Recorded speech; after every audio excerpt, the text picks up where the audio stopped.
menjelang siang Bapak Ibu. Pagi, Pak Febri sehat, Pak? Alhamdulillah.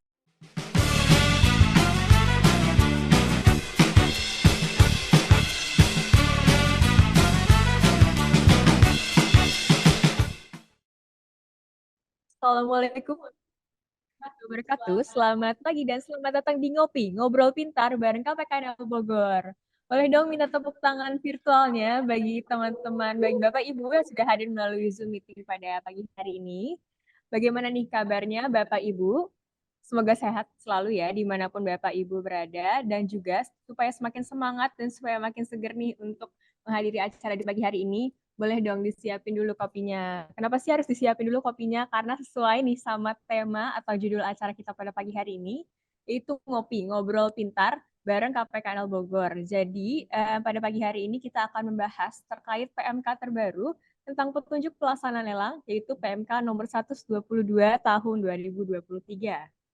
Baik, Bapak Ibu, sebelum memasuki ke sesi utama, yaitu pemaparan, marilah kita dengarkan dengan seksama sambutan dari Kepala KPKNL Bogor, Bapak Bimo Aryo. Kepada Bapak Bimo Aryo, waktu dan tempat dipersilakan.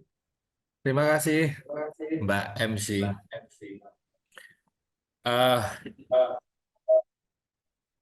Yang sangat saya hormati para pemimpin perbankan beserta jajaran di wilayah kerja KPKNL Bogor, para pelelang, pejabat pengawas, dan juga rekan-rekan staf di lingkungan KPKNL Bogor yang saya banggakan. Assalamualaikum warahmatullahi wabarakatuh.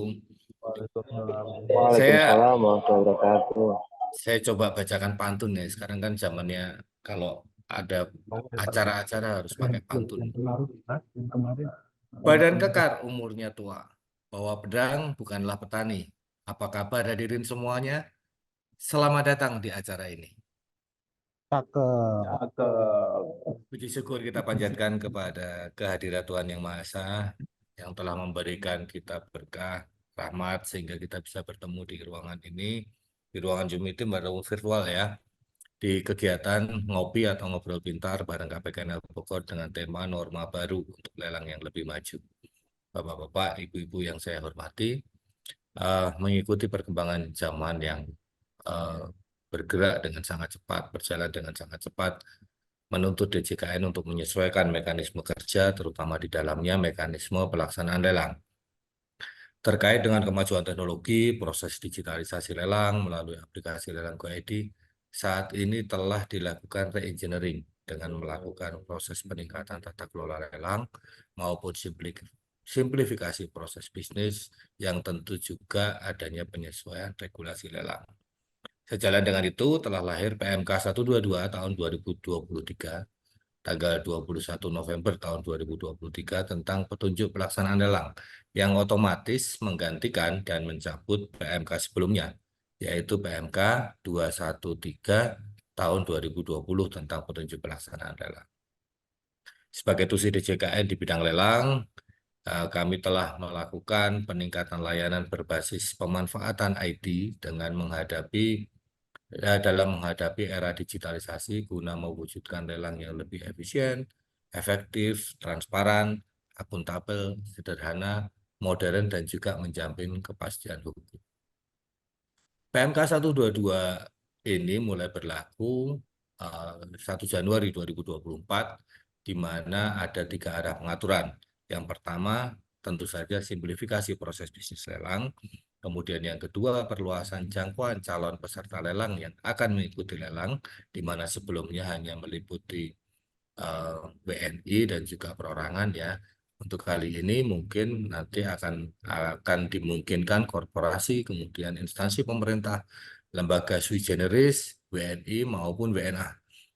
Kemudian yang ketiga, itu terkait dengan transformasi layanan menuju digitalisasi proses bisnis lelang yang terintegrasi, memanfaatkan dukungan IT. Semoga sosialisasi ini penyelenggara lelang dalam ekosistem ekonomi digital dapat menjadi sarana jual beli yang adaptif dan tidak usang.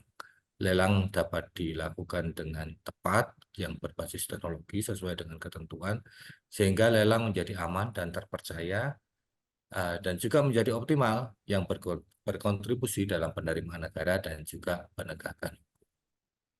Minum air putih di pagi hari. Biasakan makan buah-buahan. Puasa Ramadan sebentar lagi. Jangan lupa saling memaafkan. Terima kasih. Wassalamualaikum warahmatullahi wabarakatuh. Waalaikumsalam warahmatullahi wabarakatuh. Terima kasih banyak Bapak Bimo Aryo atas sambutannya yang luar biasa. Nah, Bapak Ibu, saya mau lempar pertanyaan dulu nih sebelum masuk ke sesi pemaparan. Jadi kira-kira Bapak Ibu udah bisa nebak belum nih siapa yang akan jadi narasumber kita di pagi hari ini? Boleh dong kalau misalnya Bapak Ibu tahu jawabannya, boleh langsung di-unmute mic-nya atau boleh di chat nih di kolom chat Zoom. Nah, kalau misalnya Bapak Ibu bisa jawab pertanyaan, kira-kira ada hadiah nggak nih dari para panitia?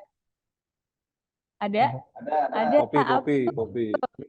Jadi, oh, Bapak Ibu kalau misalnya bisa menebak nih siapa yang akan jadi teman ngopi kita hari ini, Bapak Ibu bisa diskon sebesar 25% untuk all items di Good Coffee. Good Coffee itu apa sih? Nah, jadi nih, buat informasi Bapak Ibu stakeholder KPKNL Bogor, kalau misalnya Bapak Ibu berkunjung ke KPKNL Bogor, Bapak Ibu bisa masuk ke gerbang KPKNL Bogor, terus nengok ke sebelah kiri. Nah, itu ada kedai coffee shop yang fenomenal banget. Makanan dan minumannya tuh enak banget, namanya Good Coffee. Nah, Bapak Ibu kalau misalnya bisa jawab nih pertanyaan simpel ini, boleh nih mendapatkan diskon voucher sebesar 25% untuk all items. Siapa yang bisa menjawab? Oh, Pak Ivan dari Bank DKI. Boleh dong. Di unmute mic-nya Bapak silakan dijawab siapa nih yang menjadi narasumber kita di pagi hari ini. Bapak Febriano.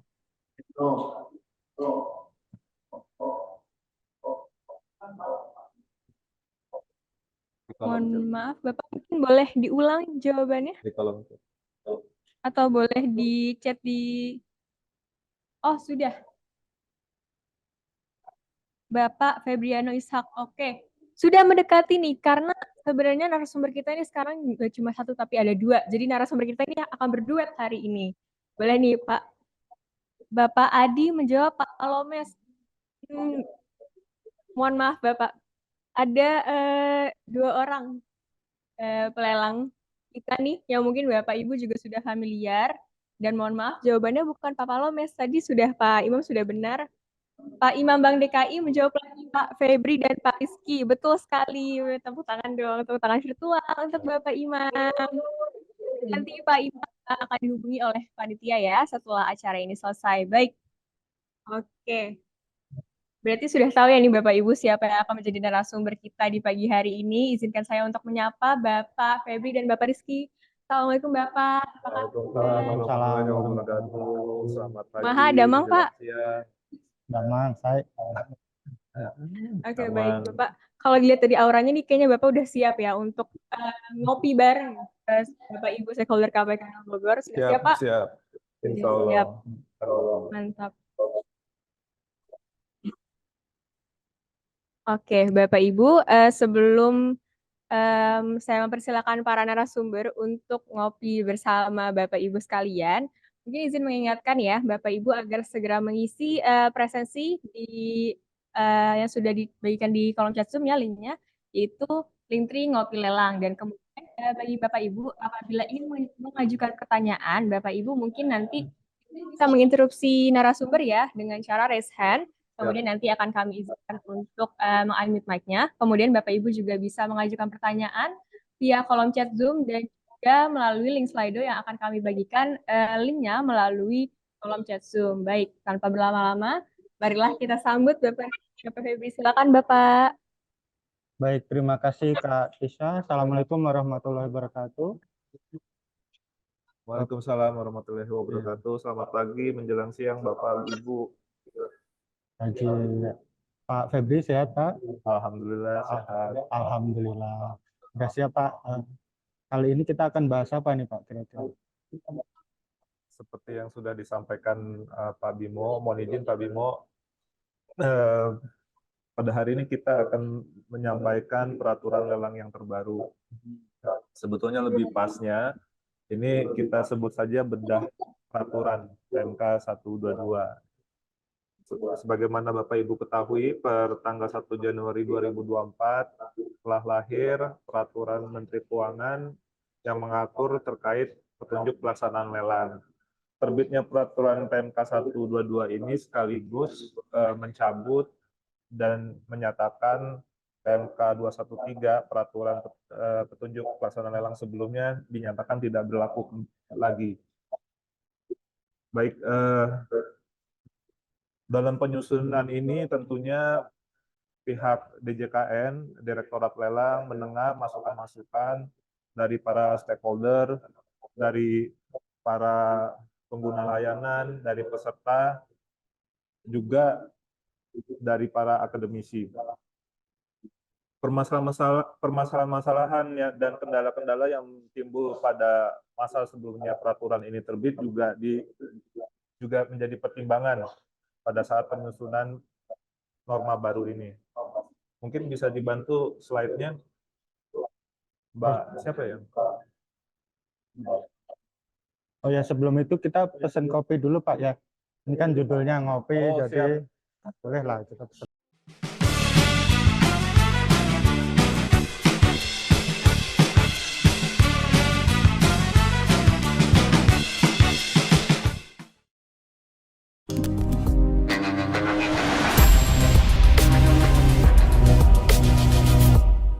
Bapak Ibu silakan ya, Bapak Ibu ngopi, pesen ngopi, siapkan kopinya di Ya, meja masing-masing.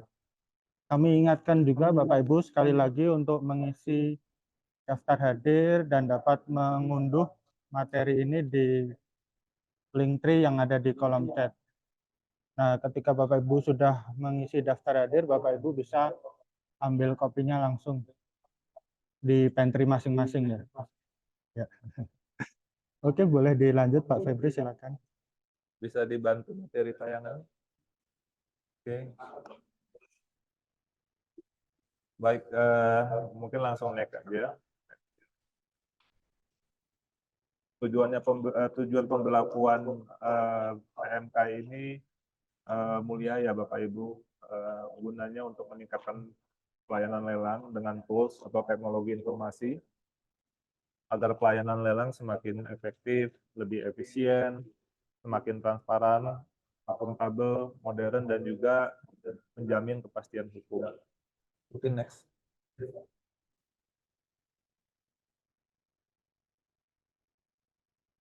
Next saja.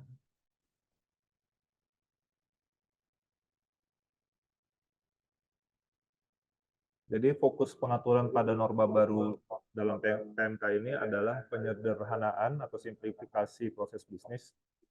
Maaf ya. Oke.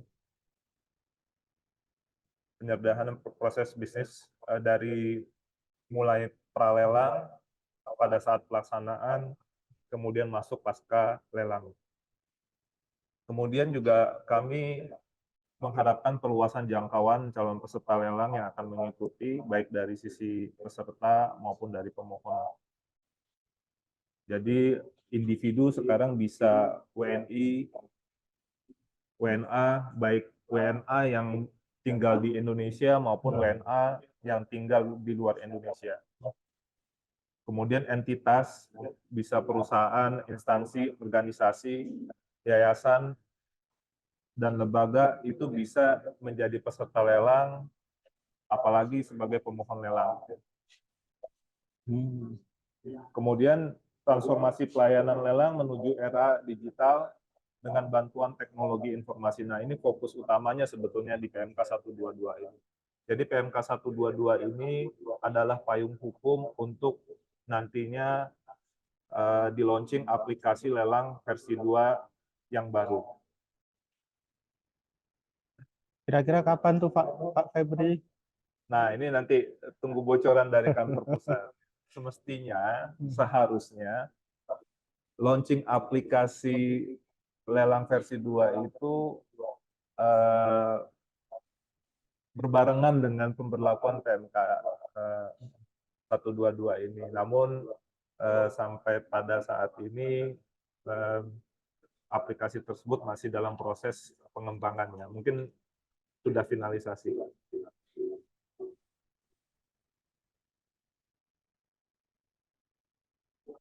Mungkin next, Mbak.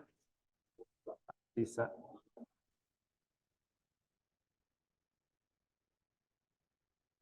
Mungkin di skip aja ini sistematika PMK ya.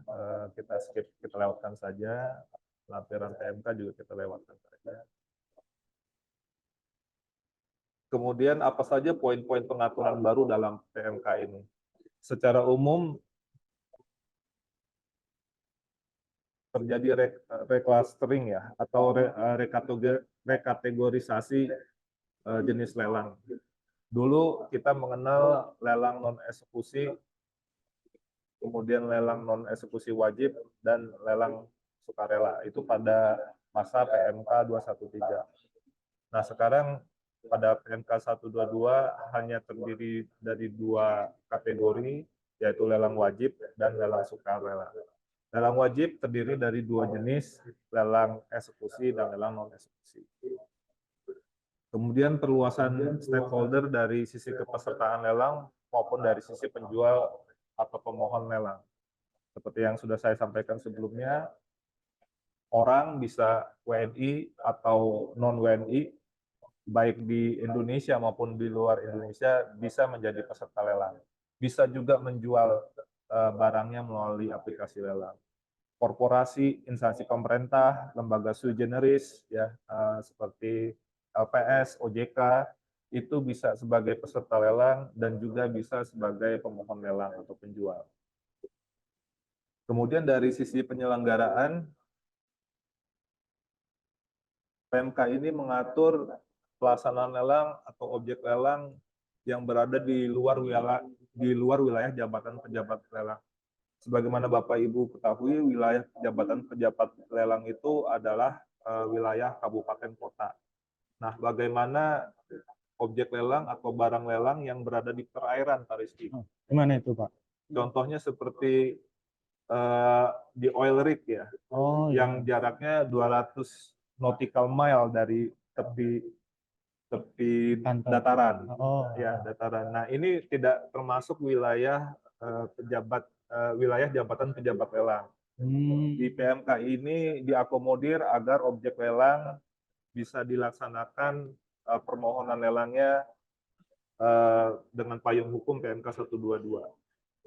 Jadi Bapak Ibu yang punya agunan berupa oil rig nggak perlu pusing-pusing lagi ya Pak ya, nggak perlu khawatir lagi, Ya, nggak perlu ragu karena udah diberi payung hukum PMK 122 ini. ya, kurang lebih begitu. Siap. Kemudian pelaksanaan penggabungan beberapa jenis lelang eksekusi dalam satu pelaksanaan lelang ya. Ini tentunya dengan mempertimbangkan prinsip efisiensi, efektivitas, dan tentunya harus selektif ya. Tidak semua pelaksanaan lelang bisa diberlakukan penggabungan jenis lelang seperti ini. Kemudian yang ketiga, mungkin ini tidak terkait dengan audiens pada hari ini. Untuk pelaksanaan lelang terjadwal khusus hanya diberlakukan atas barang bergerak yang tidak memerlukan balik nama. Kemudian pengaturan baru berikutnya adalah terkait output risalah lelang. Dalam PMK 122 ini, risalah lelang sebagai bukti otentik pelaksanaan lelang dapat dibuat secara elektronik untuk turunannya. Ini jadi catatan ya, untuk turunannya. Apa turunannya? Itu adalah salinan atau kutipan risalah lelang. Sedangkan untuk induknya atau minuta risalah lelang beserta lampirannya tetap dibuat secara manual atau paper based dengan tanda tangan basah. Jadi nanti penjual bisa download sendiri gitu Pak? Nanti kalau sudah aplikasinya jadi ya, kalau aplikasi yang baru sudah jadi, para penjual bisa langsung mengakses salinan risalah lelang, tentunya dengan tanda tangan digital ya keluarannya. Begitupun pembeli bisa mendownload kutipannya, dan lagi outputnya tanda tangan berupa digital dan ada teraan e-materai. Ya, e-materai. Kurang lebih begitu kira-kira. Barangnya sendiri kita belum lihat ya, ini baru rekaan aja berdasarkan PMK yang kita baca ini. Tapi kalau memang udah berlaku luar biasa ini Pak, terobosan sekali. Ya, semoga lebih mempercepat ya pelayanan kita Bapak Ibu tidak perlu datang ke KPKNL untuk mengambil dokumen atau output dari hasil lelang, keluaran dari hasil lelang. Betul, betul. Kemudian dari sisi proses bisnis, ini yang cukup signifikan, cukup besar perubahannya adalah perubahan alur permohonan dan penetapan jadwal lelang. Untuk penetapan jadwal lelang, jika sebelumnya kita melakukan verifikasi 2 kali terhadap berkas digital dan kemudian berkas fisik, maka di PMK ini kita melakukan verifikasi hanya terhadap berkas digital. Setelah berkas digital dinyatakan sesuai, maka surat penetapan jadwal lelang sudah bisa keluar, sudah bisa terbit. Untuk berkas fisik dapat dikirimkan kemudian paling lambat 5 hari sebelum pelaksanaan lelang. 5 hari atau 5 hari kerja, Pak? 5 hari kerja, maaf, 5 hari Ya. kerja. Terima kasih koreksinya Pak Rizky. Kemudian penyesuaian, ini untuk perubahan berikutnya ya, penyesuaian dokumen persyaratan lelang. Contohnya untuk dokumen barang tidak berwujud ya, ini karena barang tidak berwujud di PMK sebelumnya belum dinormalkan, belum diatur. Kemudian tentang surat pemberitahuan dalam hal lelang eksekusi. Nah, nanti akan kita bahas ya nih. Ya. Surat pemberitahuan ini wajib sekarang dilampirkan bukti kirimnya. Kemudian ada penyesuaian klausul pembatalan lelang atas permintaan penjual. Nah, ini mohon perhatian Bapak Ibu. Permintaan penjual ini ada permintaan penjual yang memang benar-benar diminta. Maksudnya pembatalan yang benar-benar diminta. Tapi ada juga pembatalan yang dianggap sebagai permintaan penjual. Apa kira-kira contohnya? Tidak mengunggah pengumuman lelang, Tidak mengunggah pengumuman lelang, lelang tidak hadir. lelang tidak hadir. Pak Yose mau nambahin, Pak Yose? Silakan Ada Pak di Yose. sini. Mau masuk frame di sini Pak Yose? Ya, ini tadi juga ada tambahan informasi Pak. Kalau terlambat itu apakah termasuk penjual tidak hadir Pak? Terlambat, ya kalau terlambatnya diberitahukan sebelumnya dengan alasan yang jelas mungkin masih bisa diterima ya. Tapi kalau tidak diberitahukan dan terlalu lama telatnya, ya mungkin kita anggap itu tidak hadir saja gitu kan, dan kemudian dibatalkan Ya. dan konsekuensinya apa, terkena bea pembatalan Bapak Ibu. Kurang satu lagi, apa tadi? Apa itu Pak ya? Pengumuman tidak terbit, Penjual tidak hadir. penjual tidak hadir. Terus kemudian Sekarang ada tambahan bukti fisik tidak dikirim. oh iya betul Pak. Jadi kalau bukti fisik Tidak dikirim atau telat dikirim, maka lelang akan dibatalkan atas permintaan penjual, dianggap atas permintaan penjual. jadi konsekuensinya juga harus bayar bea lelang batal Pak ya. Siap, harus bayar bea lelang batal. Kalau dikirim tapi tidak sesuai dengan dokumen digitalnya bagaimana Pak? Nah, itu pembatalannya bukan lagi permintaan, dianggap permintaan penjual, tapi ketidaksesuaian antara legalitas ya kan, legal formil tidak sesuai gitu. Jadi beda lagi klausul pembatalannya. Tapi sama-sama batal Pak ya. Sama-sama batal intinya. Sayang banget ya. Cuma bedanya yang satu batalnya nggak kena bea dan yang satunya Kena bea. kena bea 250.000. Lumayan buat kas negara. Lumayan buat beli kopi di Good Coffee. Ya. Kemudian ini sampai mana nih? Bentuk dan besaran jaminan penawaran lelang. Nah, ini ada perubahan terkait besaran jaminan penawaran lelang ya. Ini mungkin seperti yang sudah disampaikan sebelumnya bahwa PMK ini juga menerima, disusun berdasarkan masukan-masukan ya dari stakeholder. Nah, besaran jaminan penawaran lelang ini sekarang untuk lelang eksekusi itu diturunkan mulai dari 10% dari nilai limit ya. Mungkin ini para perbankan Bapak Ibu yang bergerak di lembaga pembiayaan agar lebih luas jangkauannya. DP-nya bisa dimulai dari 10% dari nilai uang jaminan tersebut. Kemudian perubahan yang berikutnya adalah transformasi lanjutan media pengumuman lelang. Nah, media pengumuman lelang ini untuk pengumuman 2 kali. Pengumuman pertama itu ada beberapa pilihan, Pak Rizky. Apa aja itu, Pak? Yang pertama bisa dilakukan melalui surat kabar. Itu yang paling bagus. Iya, Tapi ada konsekuensi biayanya kan. iya betul. Nah, Dan nggak murah itu. dan nggak murah, betul. Nah, demi alasan ekonomis, maka bisa dibuat juga melalui selebaran. Nah, yang ketiga dalam PMK 122 ini, tayangan lelang pada web portal lelang itu juga dianggap sebagai pengumuman lelang yang sah. Oh, Ya, karena di PMK ini diatur pada hari pengumuman lelang pertama, lot lelang itu sudah tayang. oh, jadi beda ya dengan PMK sebelumnya, Pak? Ya, kalau di PMK sebelumnya untuk pengumuman lelang 2 kali, itu minimal di aplikasi tayang rumusnya HP2, hari H pengumuman kedua, itu 5 hari setelahnya tayang. Ya. Kalau di pengumuman yang sekali, ini biasanya pengumuman lelang ulang, itu HP1 plus 2. Jadi hari kedua setelah pengumuman pertama, itu baru tayang.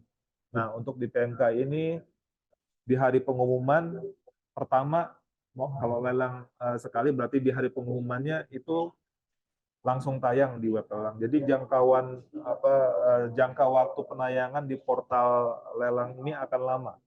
Semoga ini memperluas juga efek pemasarannya ya, meningkatkan Harapannya juga meningkatkan daya laku, Pak. Betul, produktivitas daya laku ya.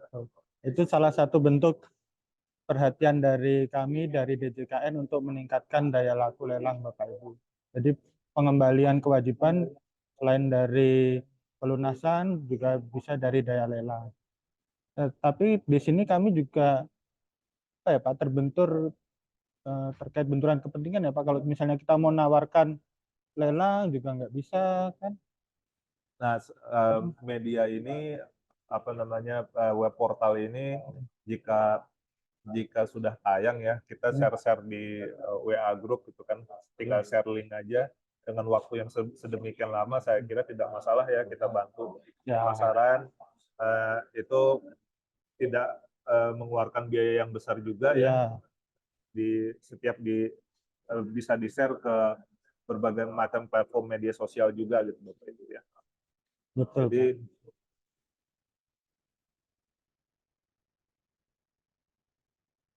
ya. Oke, mungkin kita lanjut dulu ya. Siap, silakan Pak.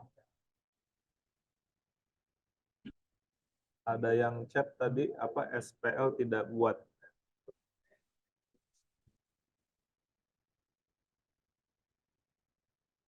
Maksudnya apa nih? Mohon diperjelas Pak Dian Tunjungan, di kolom chat ada pertanyaan SPL tidak dibuat.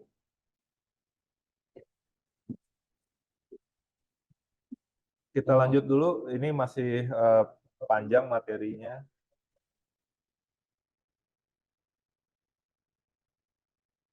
Yang sebelumnya, Mbak, masih yang sebelumnya.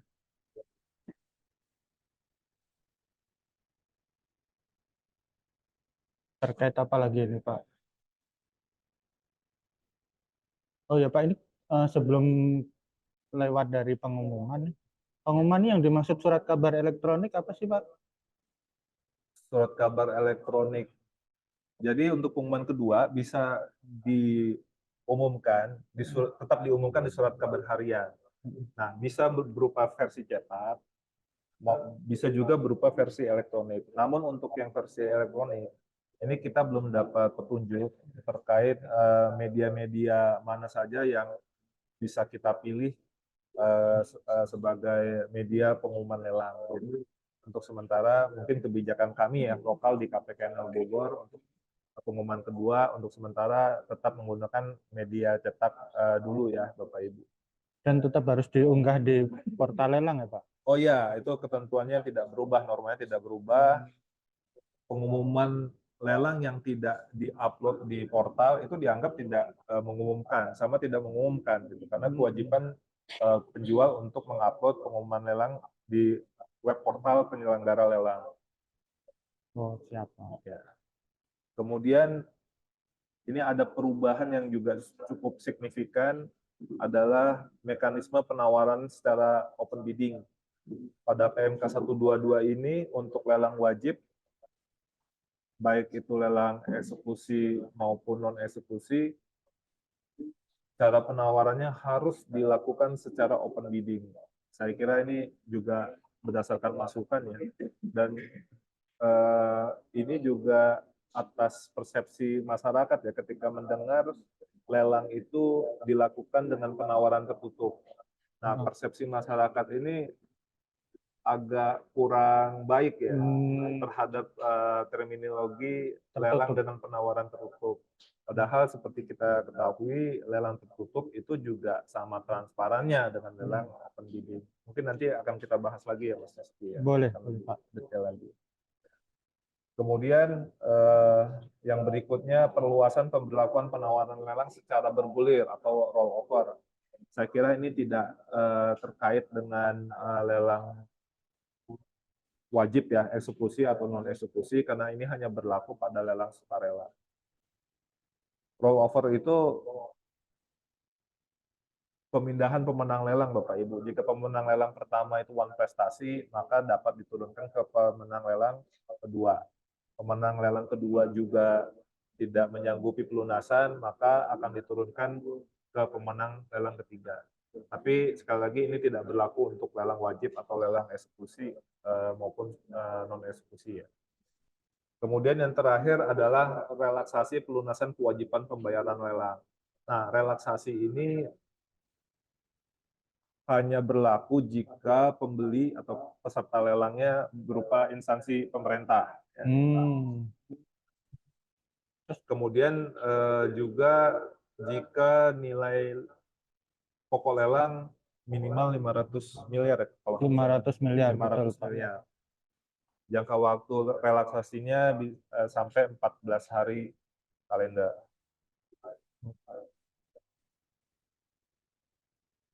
Mungkin next berikutnya Mbak Disa.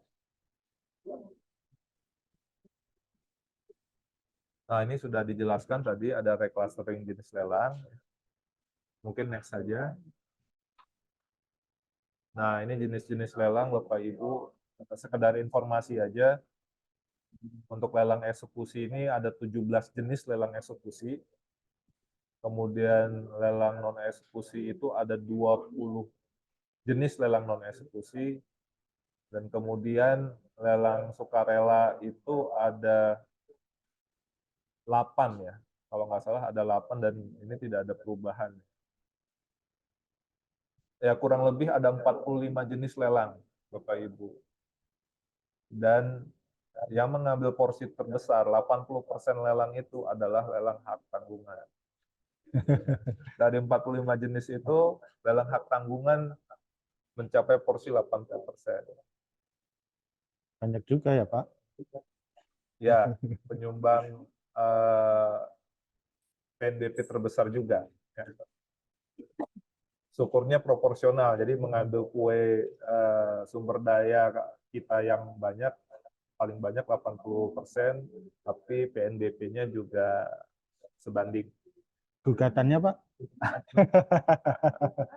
Gugatannya itu 90% dari perkara seluruh Kementerian Keuangan Bapak Ibu, itu hampir, ya mungkin kisaran sekitar 90% adalah materinya tentang lelang hak tanggungan. Mungkin next Bapak Ibu, kita lanjut ya. Nah, pengaturan untuk barang tidak berwujud ya, pada PMK sebelumnya tidak diatur barang tidak berwujud berupa misalkan hak menikmati barang ya, kemudian hak tagih. Halo, izin ini bisa dilakukan melalui lelang, kemudian lelang hak atas kekayaan intelektual, hak siar atau rilis, kemudian surat berharga. Nah, ini pemberlakuan pengaturannya dipersamakan dengan barang bergerak ya. Jadi misalkan pengumuman ya, tarif bea lelang itu dipersamakan dengan barang bergerak. Mungkin saya istirahat dulu ya, Boleh, Pak Rizky. silakan, Pak. Suara saya Ya. agak saya harus menghemat suara saya, Bapak Ibu. Silakan Pak Rizky lanjut ya. Baik. Silakan Pak, istirahat dulu. Pasti karena kebanyakan periksa berkas nih. Banyak ngopi juga. Tapi pelayanan prima tetap ya Pak ya? Harus. Harus. Jadi jangan khawatir Bapak Ibu, ini kok lama, kenapa ini? Kami nggak ada tendensi untuk menunda-nunda, bahkan sakit pun tetap selama belum opnam tetap kami kerjakan itu. Ya, jangan sampai dong, jangan sampai Iya. opnam ya. Jangan sampai. Tetap jaga kesehatan ya Bapak. Ya. Selamat siang Pak Elo. Ya. Berikutnya, next Mbak. Berikutnya terkait penjual ya Bapak Ibu. Di sini yang baru itu tentang keharusan memiliki NPWP, kecuali apabila berdasarkan peraturan perundang-undangan di bidang perpajakan dibenarkan tidak memiliki atau menggunakan NPWP. Ini khususnya pada lelang perorangan yang UMKM seperti itu ya, yang boleh tidak memiliki NPWP. Tapi kalau Bapak Ibu selaku instansi atau selaku HT perorangan itu wajib memiliki NPWP. Dan NPWP-nya pun wajib tervalidasi, yaitu dibuktikan dengan KSWP, konfirmasi status wajib pajak. Oke, siap. Berikutnya yang baru lagi terkait keharusan penjelasan lelang untuk objek lelang berupa barang tidak berwujud, surat berharga atau barang bergerak dengan nilai limit 5 miliar. Jadi Bapak Ibu, selain agunan berupa barang tidak bergerak, bisa juga kan agunan berupa barang bergerak yang diikat dengan fidusia. Nah, di situ apabila nilai limitnya berada di atas 5 miliar, wajib untuk melakukan unwizing atau penjelasan. Dan unwizingnya Ini pun Pak harus mau ngomong dituangkan sama dia, pada dia berita jangan jual acara barang unwizing. lelang-lelang. Maaf Bapak Ibu, ada yang bocor? Ada yang mau disampaikan? Oke. Aku yang bacain. Kalau nggak ada, bisa dilanjut. Kak Agni. Mungkin sebelum kita lanjut, Siap. kita pause dulu, ada pertanyaan. Oh boleh Pak, silakan. Ya. Oh, Mbak Tisa yang mau mengajukan pertanyaan. Oke, izin ya Dari Bapak Slido ya? Ibu. Ini ada pertanyaan dari Slido. Jadi pertanyaannya, untuk penentuan harga limit lelang dianjurkan berdasarkan nilai apa? Nilai HT, nilai transaksi jaminan, nilai likuidasi jaminan, atau nilai appraisal terbaru? Itu nggak ada gun. Aduh. Silakan Pak. Jadi Febri. kira-kira Siapa yang jawab saya? jawabannya Silakan Pak. Febri. Untuk nilai limit, normanya belum berubah Bapak Ibu dari PMK sebelumnya. Jadi pengaturan nilai limit paling tinggi atau nilai berdasarkan nilai pasar dari laporan penilaian, penaksiran yang berlaku ya. Kemudian paling rendah batas bawahnya adalah nilai likuidasi. Jadi Bapak Ibu silakan menetapkan nilai limit ya, di antara dua range harga tersebut. Tertinggi nilai pasar dan paling rendah nilai likuidasi. Belum berubah. Masa berlakunya masih 12 bulan Pak ya? Masih 12 bulan. Ingat Bapak Ibu, dihitung dari tanggal inspeksi penilaian. Jadi bukan dari tanggal laporan penilaian. Sampai pada tanggal pelaksanaan lelang. Ya, artinya sampai pada saat masa lelang, laporan itu belum lewat dari 1 tahun. Jadi bukan sampai tanggal pengajuan Pak. Misalnya Bukan. tanggal surat permohonannya nih 1 Januari, terus kemudian masa, tapi pelaksanaan lelangnya di 1 Februari gitu, kita tetap pakai di antara tanggal inspeksi sampai tanggal pelaksanaan lelang begitu Pak. Ya, start dari tanggal inspeksi lelang itu 1 tahun ke depan, 12 bulan ke depan masa berlakunya. Baik. Ini ada yang tanya di kolom chat masalah gugatan kurang lengkap Bapak Ibu, mohon pertanyaannya dibuat lebih lengkap agar kami bisa menangkap apa yang dimaksud. Oke, silakan lanjut Pak Rizky. Oke, sambil Bapak Ibu melengkapi pertanyaannya, kita lanjut lagi pembahasan berikutnya di terkait unwheezing. Unwheezing ini tadi lebih kepada barang bergerak yang nilai limit totalnya paling sedikit 5 miliar. Harus dituangkan dalam berita acara. Peserta lelang yang tidak menghadiri penjelasan lelang atau unwheezing dianggap mengetahui dan menerima hasil penjelasan. Boleh dilanjut, Kak? Next. Kehadiran penjual. Nah, ini di PMK 122 ini kehadiran penjual untuk lelang eksekusi tetap sifatnya wajib ya, Bapak Ibu sekalian. Wajib itu maksudnya juga kehadiran fisik di tempat pelaksanaan lelang.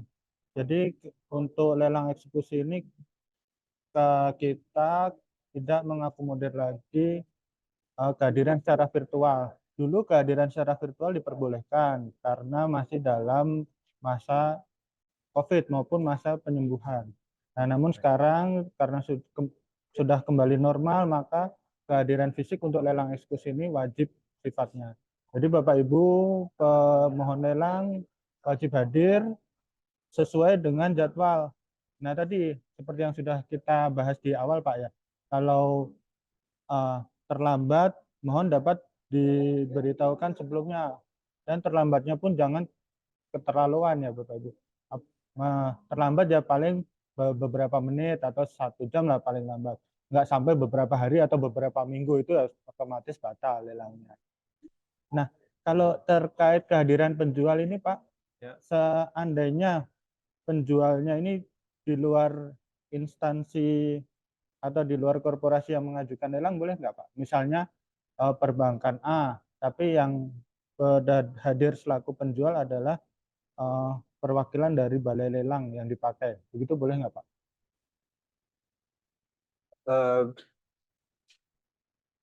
Kehadiran penjual itu buktinya adalah surat penunjukan ya, surat penunjukan Siap. pejabat penjual. Jadi kami menerima pejabat yang mewakili instansi ya, atau korporasi, perbankan atau non-bank, itu berdasarkan surat penunjukan penjual. Ya sudah tentu, sudah pasti jika bank itu menunjuk pejabat penjualnya, maka yang ditunjuk adalah pejabat yang berwenang, Bapak Ibu ya.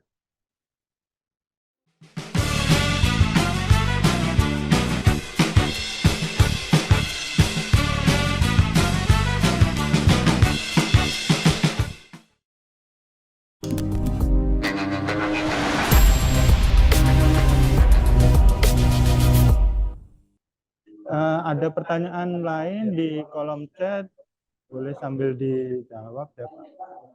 Ada pertanyaan apa lagi nih Pak? Mulai dari PMK 122 tentang permohonan lelang lebih dari 1 paket dari Pak Imam ya, Bank DKI. Untuk permohonan lelang lebih dari 1 sertifikat ya, itu harga per objek ya Pak, itu sebaiknya digunakan untuk nanti perhitungan PBB-nya. Jadi nanti proporsional Pak ya. Kalau kami tidak mengetahui nilai per objeknya, maka akan kesulitan nanti pada saat pembayaran PBB ya. Itu sebaiknya dibuat nilai limit per sertifikat ya. Per sertifikat kemudian ada nilai paket secara keseluruhan. Kemudian terkait unwheezing, berarti khusus barang bergerak saja atau masih bisa untuk aset tidak bergerak?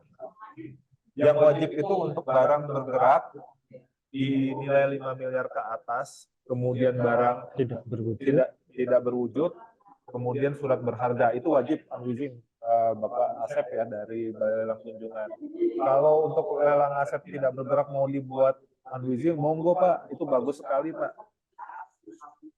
Bagus sekali Bapak mengumpulkan peserta dulu ya Pak, Bapak umumkan, Bapak terangkan sejelas-jelasnya, sedetail-detailnya terkait barang tidak bergerak yang akan dilelang. Itu bagus sekali Pak Asep, silakan dilakukan. Kemudian dari Evin Marcella, izin bertanya Pak, terkait pengumuman lelang, apakah ada lelang yang tidak laku kemudian lelang ulang dan sudah ada di penetapan? Oh, maksudnya permintaannya lelang ulang, tapi penetapannya lelang biasa ya, Bu Evin ya. Maka yang berlaku sesuai dengan surat penetapan saja, Bu Evin. Jadi mengikuti penetapan yang diberikan oleh KPKNL untuk pejabat lelangnya. Lanjut ke Bapak Ajat Hidayat, BRI. Dari BRI mana ini Pak Ajat Hidayat? Dari BRI aja kayaknya Pak. Enggak. Bertanya terkait hipotek. Saya baca ya, mohon izin bertanya terkait dengan lelang hipotek. Sebelumnya kami sampaikan bahwa salah satu debitur sudah masuk kredit. Macet. Aset yang dijaminkan akan kami eksekusi untuk mengganti kerugian. Namun kami terkendala karena jaminan pada saat itu masih hipotek, belum hak tanggungan. Oke, Pak Ajat Hidayat, hipoteknya dicoret dulu ke kantah, dijadikan hak tanggungan Pak Ajat. Atau kalau tidak bisa ya melalui pihak eksekusi pengadilan ya. Pak Ajat silakan bisa menempuh dua cara tersebut. Oke, silakan kembali ke materi mungkin Mas Rizky. Oh ya, baik. Bapak Ibu masih dibuka pertanyaan lagi, silakan tulis di kolom komentar. Sembari menunggu Bapak Ibu, kita lanjut ke materi, bisa di next Kak. Ini terkait peserta lelang. Peserta lelang setiap orang, perseorangan, korporasi, instansi, atau lembaga yang dibentuk dengan peraturan perundang-undangan dapat menjadi peserta lelang, kecuali yang dilarang. Siapa aja yang dilarang untuk mengikuti lelang, nanti ada di slide berikutnya, Bapak Ibu. Kemudian, nah ini, identitas diri, kami juga membuka kesempatan kepada WNI maupun WNA untuk dapat ikut lelang. Tapi tentu saja terbatas pada objek-objek lelang tertentu. Jadi semisal untuk tanah bangunan yang berdiri di atas sertifikat hak milik tentu saja tidak dapat diikuti oleh WNA. Seperti itu. Jadi tergantung pada undang-undang yang mengatur terkait objek lelang tersebut. Bisa di next. Jadi tujuan kami membuka kesempatan yang luas tadi supaya daya laku lelang Bapak Ibu tetap naik. Jadi NPL turun, kemudian roda perekonomian bisa berputar lagi. Nah ini tadi terkait siapa saja yang dilarang menjadi peserta lelang. Yang pertama adalah pejabat lelang. Kami selaku pejabat lelang yang melaksanakan lelang tentu saja tidak bisa mengikuti lelang. Kemudian orang yang ditunjuk sebagai penjual ini dari perbankan maupun dari pemohon lelang yang lain. Kemudian berikutnya penilai atau penaksir yang melakukan penilaian atau penaksiran atas objek lelang tersebut. Berikutnya jurusita. Yang terakhir tereksekusi, debitur atau terpidana atas objek lelang itu. Dan semua itu yang terkait langsung dengan pelaksanaan lelang. Jadi atas objek lelang yang dimaksud. Jadi kalau misalnya saya yang melaksanakan lelang, tapi Pak Febri ingin ikut lelang yang saya laksanakan, bisa. Karena Pak Febri selaku pejabat lelang yang tidak terkait langsung dengan pelaksanaan lelang itu. Next. Tata cara penyelenggaraan lelang. Di sini yang baru Bapak Ibu terkait tadi penggabungan lelang. Penggabungan lelang ini contohnya seperti apa sih? Nanti kita bahas di slide berikutnya. Terus kemudian pejabat lelang, lelang dilakukan di hadapan pejabat lelang, harus hadir di tempat pelaksanaan lelang secara fisik ya Bapak Ibu. Karena yang bisa dilakukan secara virtual hanya untuk lelang non-eksekusi dan lelang sukarela. Karena ini lelang hak tanggungan sifatnya eksekusi, lelang fidusia pun sifatnya eksekusi, maka pejabat lelang dan pejabat penjual wajib hadir secara fisik. Kemudian proses bisnis lelang, tempat lelang adalah di dalam wilayah kerja KPKNL. Pengecualian ini hanya untuk kayu dan lelang terjadwal khusus. Next, Kak. Tahapan proses bisnis lelang. Nah, ini dengan rezim PMK 122 ini ada beberapa hal yang baru Bapak Ibu. Jadi yang pertama ini masih sama, penyiapan dokumen persyaratan lelang, baik itu dokumen umum maupun khusus, syarat umum ataupun khusus tetap diunggah melalui permohonan online di portal lelang.go.id atau ke depan melalui lelang.go.id. Kemudian di situ Bapak Ibu wajib melakukan konfirmasi status wajib pajak KSBP. Apabila ada KSBP yang non valid, mohon dikonfirmasikan ke KPP di mana wajib pajak itu terdaftar. Ya, kemudian apabila sudah lengkap, sudah sesuai verifikasi digital untuk dokumen-dokumen persyaratan yang Bapak Ibu unggah, maka dapat langsung kami tetapkan jadwal lelangnya tanpa menunggu dokumen fisik itu datang. Seperti yang disampaikan Pak Febri tadi, dokumen fisik bisa dikirimkan atau disampaikan paling lambat 5 hari kerja sebelum pelaksanaan lelang. Nah, karena kami ini pelayanan prima ya Bapak Ibu, jadi bisa jadi verifikasi digital masuk hari ini, kemudian hari ini penetapan juga, besok sudah pengumuman. Jadi Bapak Ibu, kami sarankan untuk memantau back office portal lelang atau akun lelang Bapak Ibu selaku pemohon ini secara berkala. Baiknya sih setiap hari supaya tidak terlambat untuk melakukan pengumuman lelang maupun pemberitahuan lelang ke debitur maupun tereksekusi. Tadi setelah ada penetapan jadwal lelang yang kami unggah, Bapak Ibu bisa unduh, kemudian Bapak Ibu melakukan pengumuman lelang sesuai dengan isi dari surat penetapan lelang tersebut. Nah, di situ pengumuman lelang bisa melalui selebaran, penayangan di situs web, maupun melalui surat kabar harian. Tadi Pak Febri sampaikan yang terbaik sih surat kabar harian, karena kan jangkauannya lebih luas ya Bapak Ibu. Kemudian yang baru lagi nomor 5, penjelasan lelang dan melihat barang. Nah, ini hal seperti ini sebaiknya dicantumkan pada pengumuman lelang terkait penjelasan lelang dan melihat barang. Jadi pengumuman lelang ini dibuat sekomunikatif mungkin Bapak Ibu. Di situ diberikan kontak person untuk menghubungi penjual terkait menanyakan objek lelangnya ini seperti apa. Jadi pembeli ini benar-benar mengetahui secara detail objek lelang ini kondisinya seperti apa sih, risikonya yang mungkin terjadi seperti apa sih.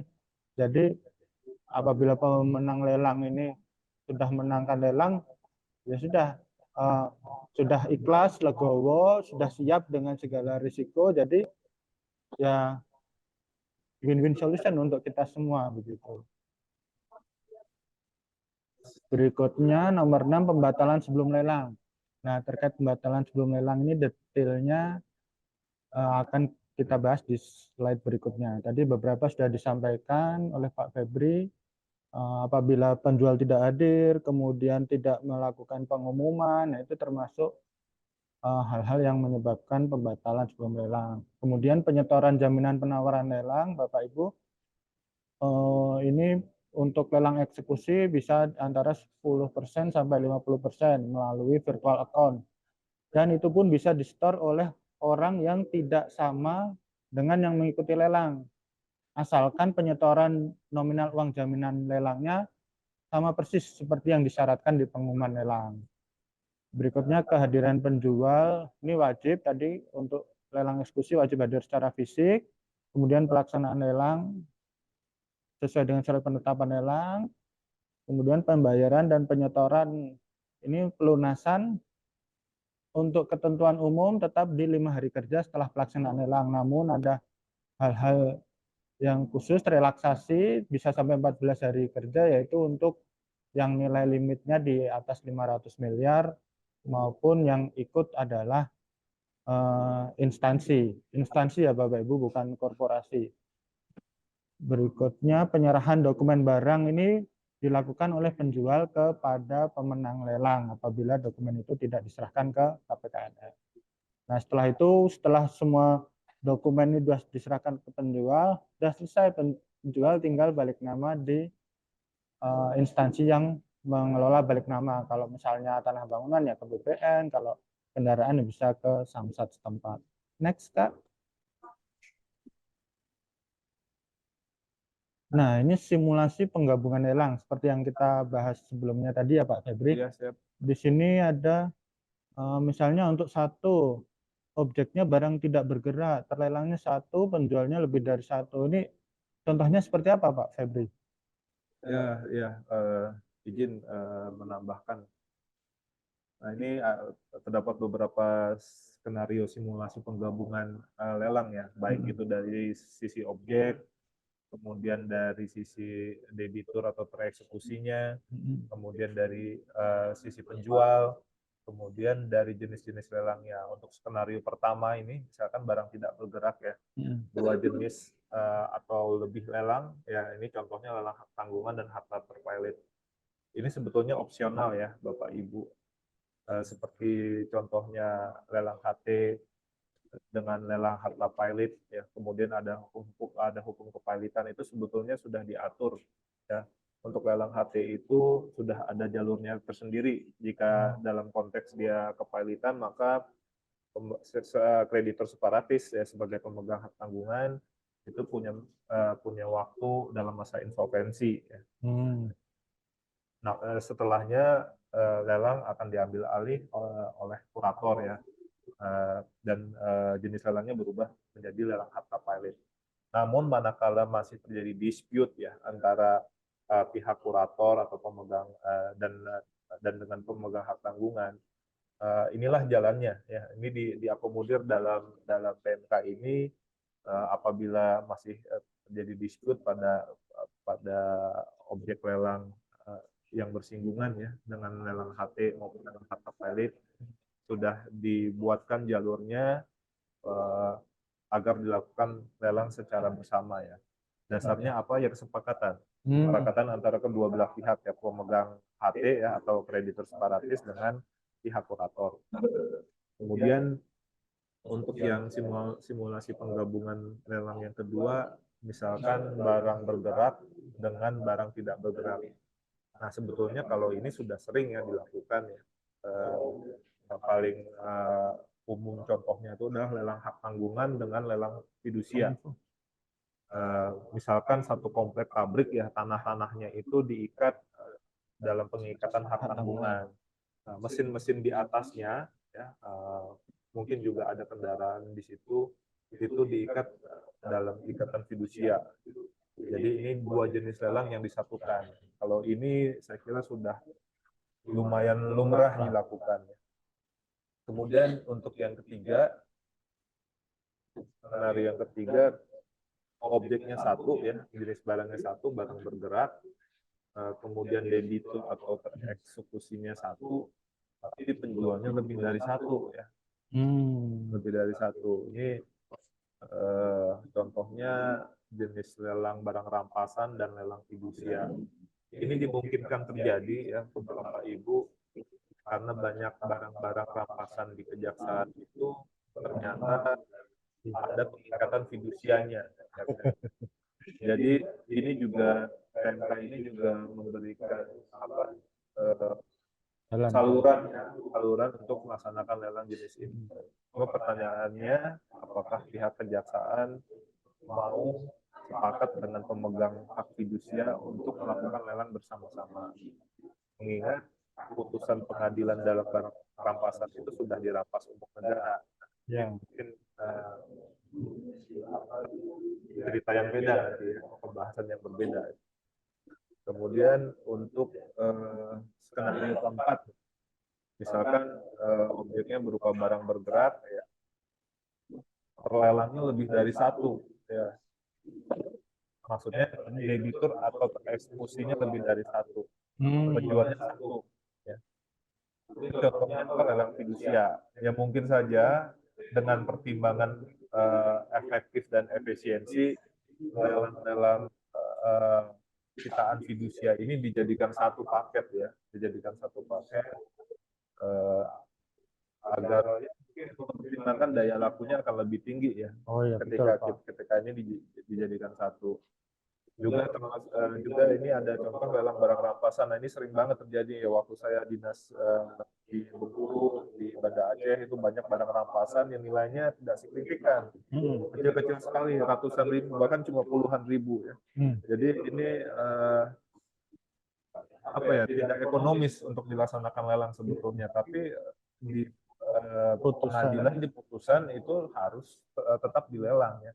Ini ruang saluran untuk melaksanakan lelang supaya lebih efisien pelaksanaannya. Kemudian yang kelima adalah skenario misalkan barang tanah dalam satu hamparan ya. Ini terlelangnya mungkin lebih dari satu debitur dan tereksekusinya, sedang penjualnya juga lebih dari satu gitu ya. Contohnya lelang HT dan harta pilot lagi. Misalkan begini Bapak Ibu, ada terpilot ya, punya 2 bidang tanah, tapi maksudnya ada terpilot dan juga ada debitur ya dalam satu hamparan ya. Dalam satu hamparan pemegang HT mungkin posisi tanahnya di depan ya, sedangkan harta terpilotnya yang masuk dalam budel pilotnya di belakang. Demi alasan daya laku yang tinggi ya, atau mungkin juga efisiensi, sebaiknya ini dijual bersamaan dalam satu paket ya, dalam satu paket. Nah, ini kembali lagi harus ada kesepakatan antara dua pihak, dalam hal ini pemegang hak tanggungan ya dengan kurator ya. Mungkin itu untuk simulasi penggabungan lelang. Mungkin kita balik lagi ke kolom chat ini Pak Rizky nih. Kayaknya udah banjir nih pertanyaannya.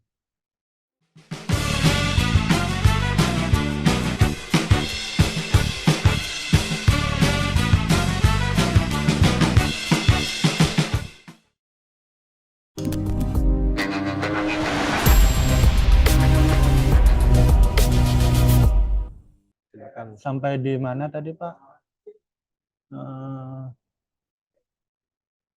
Untuk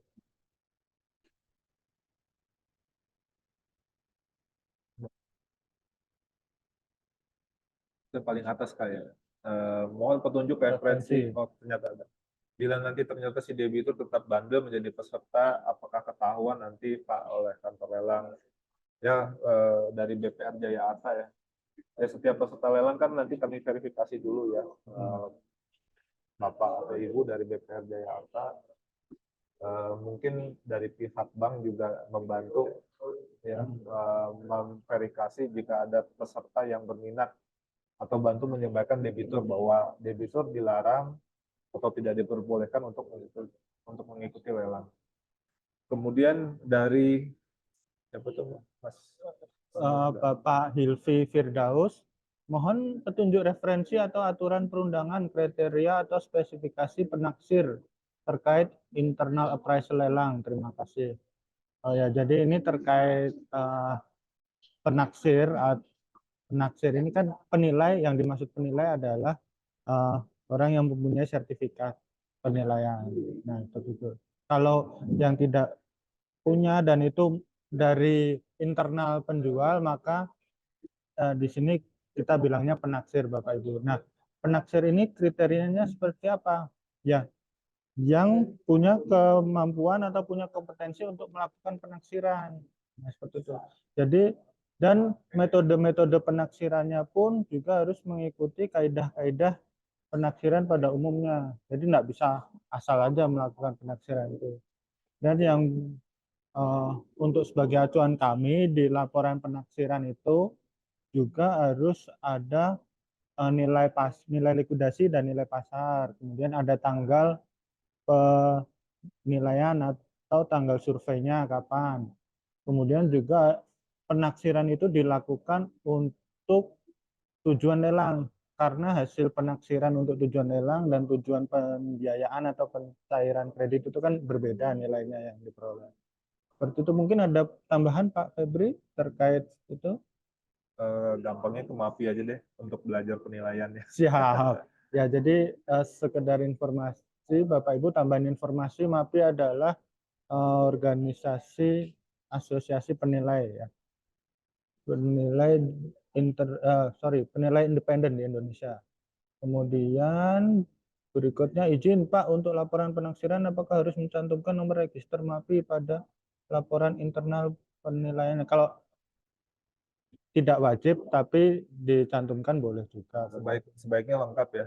Ya, Sebaiknya lengkap. Kalau ada ya tinggal cantumkan saja. karena ini sifatnya penaksir internal ya. Kemudian izin bertanya apabila penetapan jadwal sudah ditetapkan akan tetapi dokumen fisik ada ketidaksesuaian dokumen atau kekurangan apakah pelaksanaan lelang tetap dapat dijalankan atau bagaimana Pak? Nah itu seperti yang sudah Pak Febri dan saya bahas di awal tadi, apabila ada ketidaksesuaian otomatis ini tidak terpenuhi legalitas formilnya Bapak Ibu. Jadi sebelum dikirimkan dokumen fisiknya kami mohon untuk dilakukan cek kembali kesesuaian antara dokumen fisik dan digitalnya ini. Karena sayang apabila ada ketidaksesuaian maka lelangnya bisa batal karena tadi tidak sesuai legalitas formil subjek dan objek lelangnya. Begitu. Jadi tidak dapat dilanjutkan. Izin saya tambahkan. Siap. Untuk Pak Cepi ya. Pak Cepi tadi yang nanya ya. Iya, Pak betul. Cepi. Kalau dokumen fisik tidak sesuai ya artinya tidak sesuai dengan berkas digital yang diinput. Ya. Dan itu harus dibatalkan Pak Cepi. Makanya di PMK ini kan kita menganut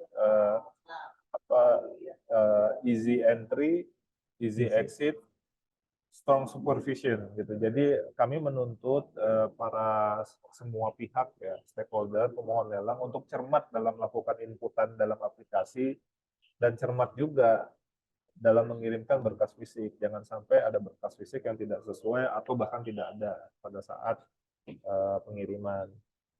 Baik, lanjut ke BPR Surya Kencana. Izin bertanya untuk revisi lelang yang sudah diajukan melalui Halo DJKN, Kemenku, dan sudah diupload kembali untuk revisinya, namun belum ada informasi lebih lanjut bagaimana untuk lanjutannya Pak. Terima kasih. Admin dari BPR Surya Kencana silakan main ke KPKNL Bogor atau call nomor kita ya nanti disampaikan kalau mau bertanya kapan itu diverifikasi dan siapa pejabat lelangnya silakan Bapak Ibu dari BPR Surya Kencana. Kemudian dari Ibu Sriwidati izin bertanya Pak mengenai SKPT untuk lelang ulang apakah bisa menggunakan SKPT lama atau harus melakukan pengajuan yang baru? Berapa lama masa berlaku SKPT-nya? Berapa lama? 6 bulan. 6 bulan. 6 bulan dari tanggal penerbitan SKPT sampai tanggal pelaksanaan lelang. Dan itu ada syarat tambahannya juga Bapak Ibu. Jadi SKPT dapat dipakai berkali-kali apabila yang pertama asli sertifikat atau bukti kepemilikan itu berada dalam penguasaan penjual. Kemudian tadi paling tidak berada masih dalam masa berlaku 6 bulan. Kemudian yang berikutnya adalah membuat surat pernyataan bahwa tidak ada perubahan terkait perubahan fisik maupun yuridis atas objek lelang tersebut. Begitu ya Pak Febri ya? Ya, kurang lebih begitu. Betul. Terus berikutnya izin dari mana nih? Pak Kuat Widodo izin bertanya Pak, surat permohonan lelang yang nantinya akan di-upload di web KPKNL dokumen apa saja yang wajib bermeterai? Jadi yang surat pernyataan. Nah, yang sifatnya atau judulnya surat pernyataan itu wajib bermeterai Bapak Ibu sekalian. Nah, kalau judulnya kalau dokumen yang diminta surat pernyataan tapi kita mengunggahnya surat keterangan boleh atau tidak? Ya, tidak boleh Bapak Ibu. Jadi kita unggah sesuai dengan apa yang diminta di aplikasi maupun di web lelang.go.id. Berikutnya dari iPhone ini izin ini ada lelang yang dari bulan Oktober. Izin bertanya Pak untuk pengajuan lelang dari bulan Oktober 2023 sampai sekarang belum ada penetapan. Status di aplikasi masih verifikasi dokumen. Nah, ini Bapak Ibu untuk lelang yang sebelum bulan yang diinput sebelum sampai dengan akhir tahun 2023 yang belum diverifikasi.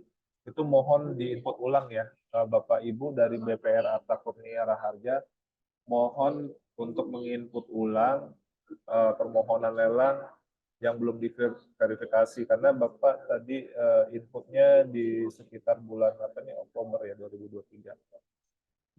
Mohon diinput ulang ya Bapak Ibu dari BPR Arta Kurnia Raharja untuk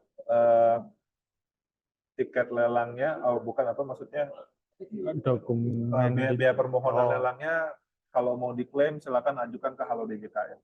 Betul.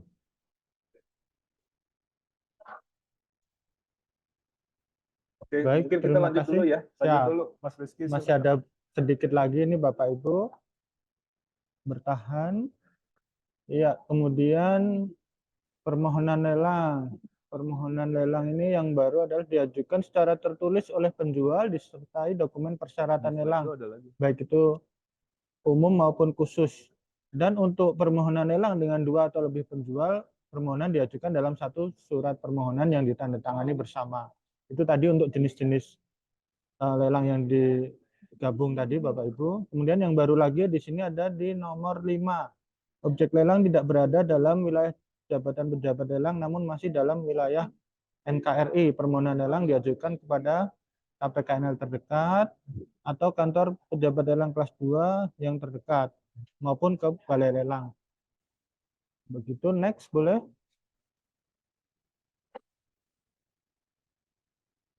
Berikutnya dokumen persyaratan umum ini yang berubah aja.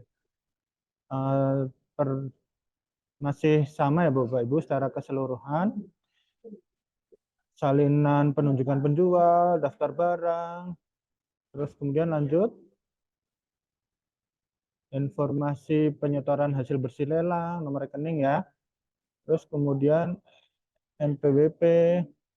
Nah, yang baru ini ada di nomor 6, yaitu surat pernyataan tanggung jawab mutlak dari penjual yang isinya menyatakan bahwa nomor rangka dan nomor mesin dari kendaraan yang dilelang adalah benar sesuai dengan dokumen registrasi yang diterbitkan. Jadi ini khususnya untuk barang fidusia ya Bapak Ibu. Jadi kalau Bapak Ibu mengajukan lelang untuk objek fidusia, wajib menambahkan surat pernyataan tanggung jawab mutlak ini. Nanti diunggah di bagian syarat lelang tambahan boleh. Jadi di situ di website memang tidak ada kolomnya, tidak ada tempatnya, tapi bisa diunggah di syarat lelang tambahan. Berikutnya, surat pernyataan atau surat keterangan dari penjual bahwa penjual menguasai objek. Ini dalam hal berupa barang bergerak, kemudian foto yang terbaru, surat keterangan mengenai syarat lelang apabila ada, surat keterangan juga mengenai syarat lelang. Terus berikutnya, Kak, yang baru lagi, ini dokumen khusus masih sama ya Bapak Ibu, jadi perjanjian kredit, SHT APHT, sertifikat hak atas tanahnya, SHM, SHGP, SHGU atau lain sebagainya. Kemudian perincian utang pada saat permohonan lelang itu diajukan. Berikutnya salinan atau fotokopi bukti debitur wan prestasi atau debit berupa surat peringatan. Nah, surat peringatan ini ada sedikit catatan Bapak Ibu. Kalau seandainya di perjanjian kredit atau di akad itu dicantumkan alamat korespondensi atau alamat surat menyurat, maka Bapak Ibu wajib mengirimkan surat peringatan ini ke alamat tersebut. Nah, terkait alamat-alamat lain, misalnya alamat sesuai KTP atau alamat agunan, itu sifatnya tambahan untuk melengkapi bahwa memang benar-benar surat peringatan ini sampai kepada debitur. Berikutnya, apabila debitur pilot, wajib melampirkan putusan pilot. Next. Asli atau fotokopi putusan, penetapan atau keterangan dari ketua pengadilan. Yang C, debit CD ini jarang sekali Bapak Ibu. Kemudian lanjut aja, Mbak. Lanjut, boleh? Izin Pak berbicara masalah surat peringatan Pak. Surat pernyataan dari kreditur selaku penjual yang isinya akan bertanggung jawab apabila terjadi gugatan perdata atau tuntutan pidana. Berikutnya surat pemberitahuan kreditur baru kepada debitur apabila ini ada pengalihan atau cesi. Terus berikutnya Kak, nomor 9. Ini masih sama ya Bapak Ibu, pernyataan berikutnya. Nah, ini di sini yang baru Bapak Ibu. Jadi untuk syarat pelaksanaan lelang, dokumen pelaksanaan lelang ini dulu hanya sebatas surat pemberitahuan lelang kepada debitur atau pemilik agunan. Nah, namun sekarang masih sama, surat pemberitahuannya masih tetap diberitahukan, namun sekarang ditambah norma waktu ya Pak Febri. Jadi paling lambat 5 hari sebelum tanggal pelaksanaan lelang sudah harus diberitahukan atau disampaikan kepada debitur dan atau pemilik agunan gitu. Dan dibuktikan juga dengan tanda terima atau bukti kirim. Nah, gimana kalau nggak ada atau terlambat? Ya berarti syaratnya tidak terpenuhi, jadi lelangnya tidak dapat dilaksanakan. Berikutnya bukti pengumuman lelang masih sama, SKPT atau SKT juga masih sama. Mungkin saya sedikit tambahkan, balik lagi Baik, silakan Pak Febri.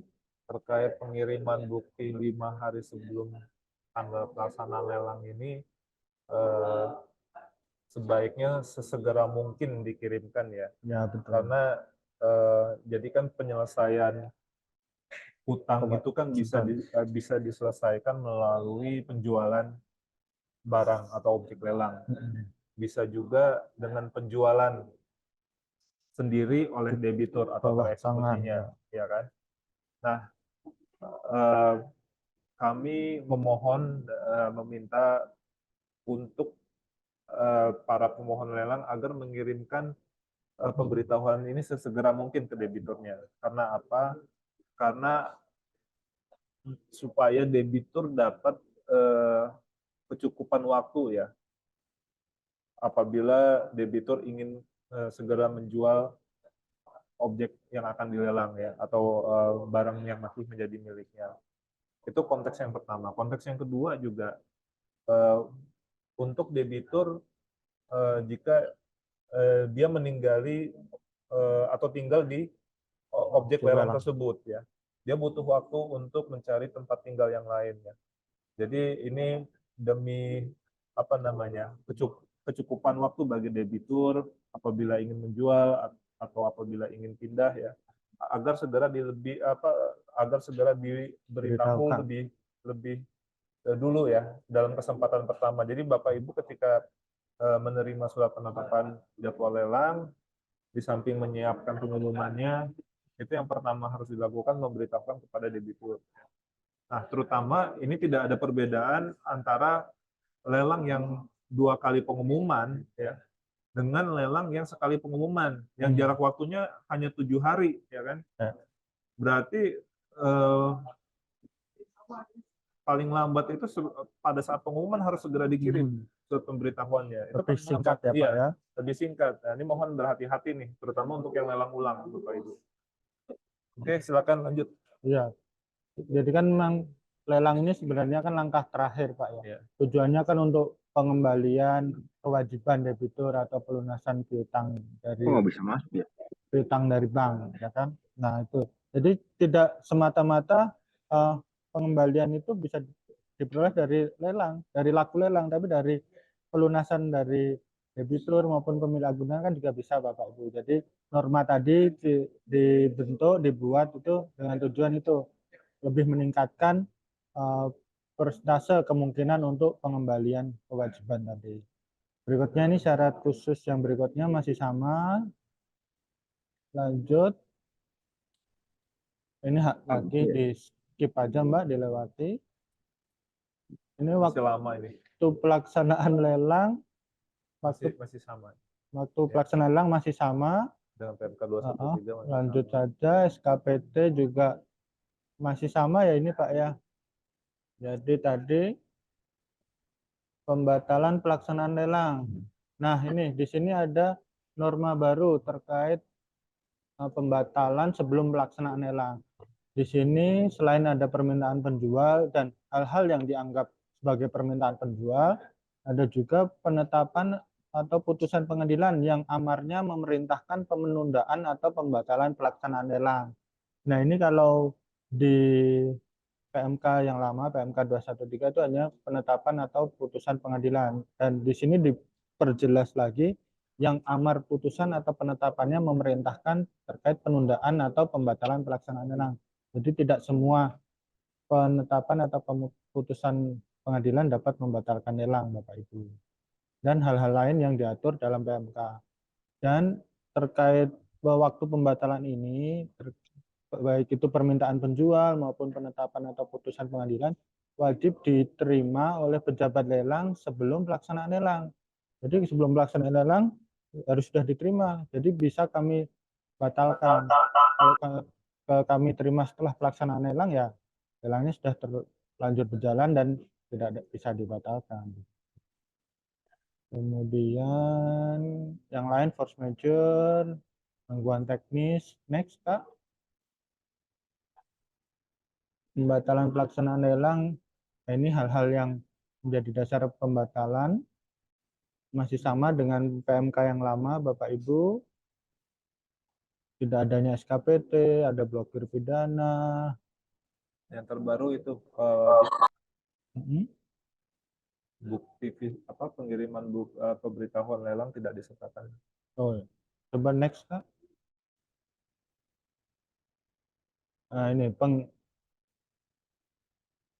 di I Nah, ini poin I itu baru tuh salah satu unsur pembatalan pengiriman dan atau penerimaan surat pemberitahuan rencana pelaksanaan lelang kepada pemohon eksekusi dan pemilik agunan dilakukan kurang dari 5 hari sebelum tanggal pelaksanaan lelang. Ini untuk lelang eksekusi. Baiknya langsung aja ya Pak, setelah mendapat penetapan langsung diberitahukan. Jadi mungkin sedikit saya tambahkan ini terkait pelaksanaan lelang ya. Secara garis besar ada 4 kondisi terkait pembatalan ini. Yang pertama adalah kelengkapan dan kesesuaian dokumen. Ini contohnya, misalkan SKPT-nya terbit, tapi ternyata datanya beda. Nah, ini masuk dalam kategori tidak sesuai ya, dokumen tidak sesuai. Kemudian yang kedua, keterpenuhan tahapan-tahapan lelang. Apa itu? Misalkan SKPT tidak terbit ya. Kalau tadi SKPT tidak sesuai. Nah, kalau SKPT tidak terbit ini ya langsung batal karena tahapan untuk sampai pada saat lelang itu tidak terpenuhi. Atau yang lain adalah pengumuman tidak terbit ya. Pengumuman tidak terbit ini berarti tahapan pengumumannya tidak ada, batal jadi. Kemudian yang ketiga, jika ada terkait perkara pidana. Nah, ini diketahuinya juga dari SKPT. Ketika ada catatan sita pidana itu langsung dibatalkan ya. Yang terakhir itu adalah keadaan darurat ya, kahar ya, yang tidak bisa dikontrol oleh para pihak. Nah, ini mengulang sedikit yang tadi pembatalan yang dipersamakan dengan permintaan batal ya. Yang pertama itu penjual tidak hadir pada saat pelaksanaan lelang. Kemudian adalah pengumuman lelang tidak diterbitkan atau pengumuman lelang tidak terbit ya.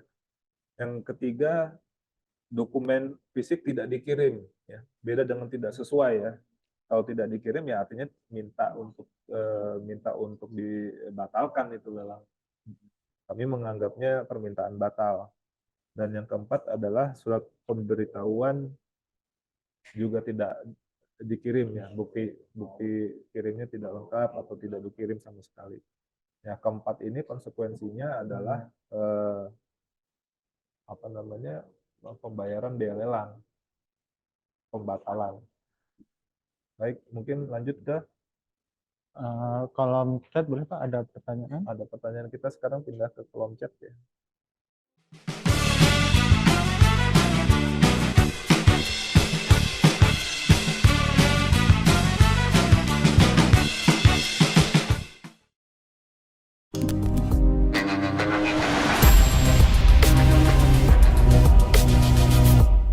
Pelaksanaan lelang eksekusi saat ini jenis penawarannya hanya melalui open bidding saja.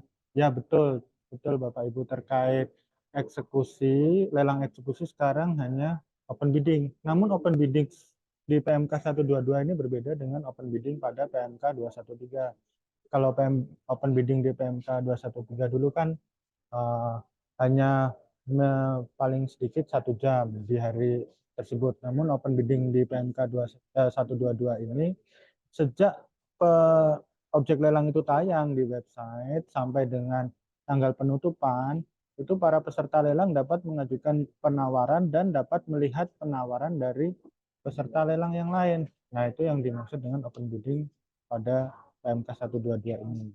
Itu.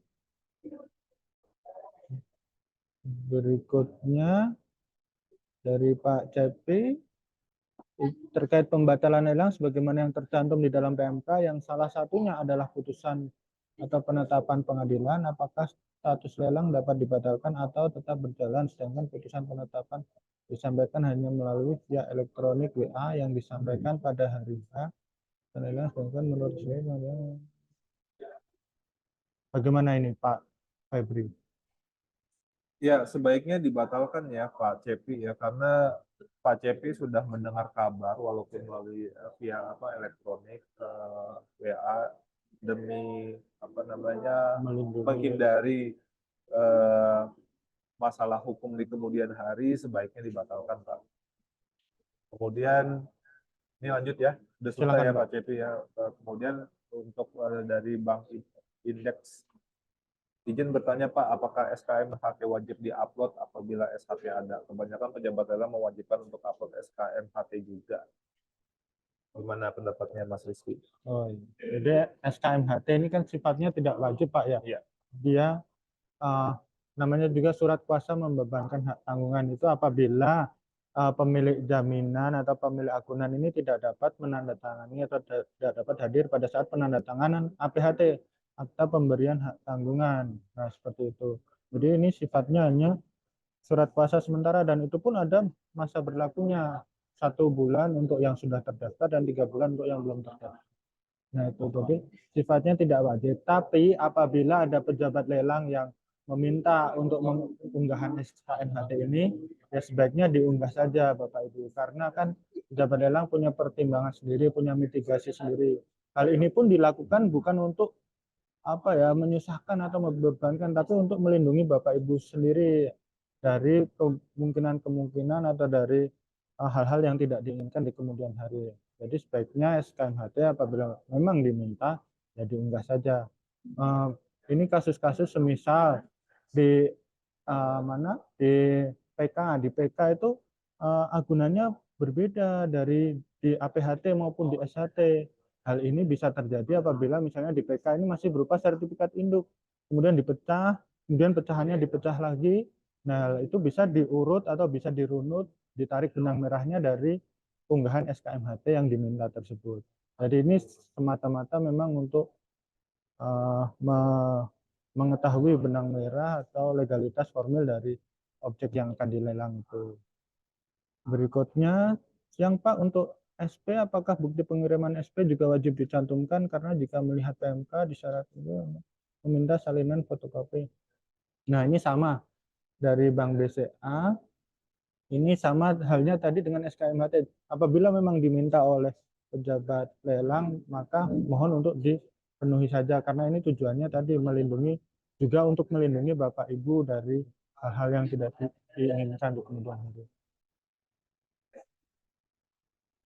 Berikutnya, bila pemberitahuan lelang kepada debitur ketimbang lupa dikarenakan human error dikirim sehari setelah keluar penetapan lelang, boleh Bapak dari BPR Jaya Arta, boleh saja karena kan tadi seperti Pak Febri sampaikan kita punya selamat siang Pak Boni.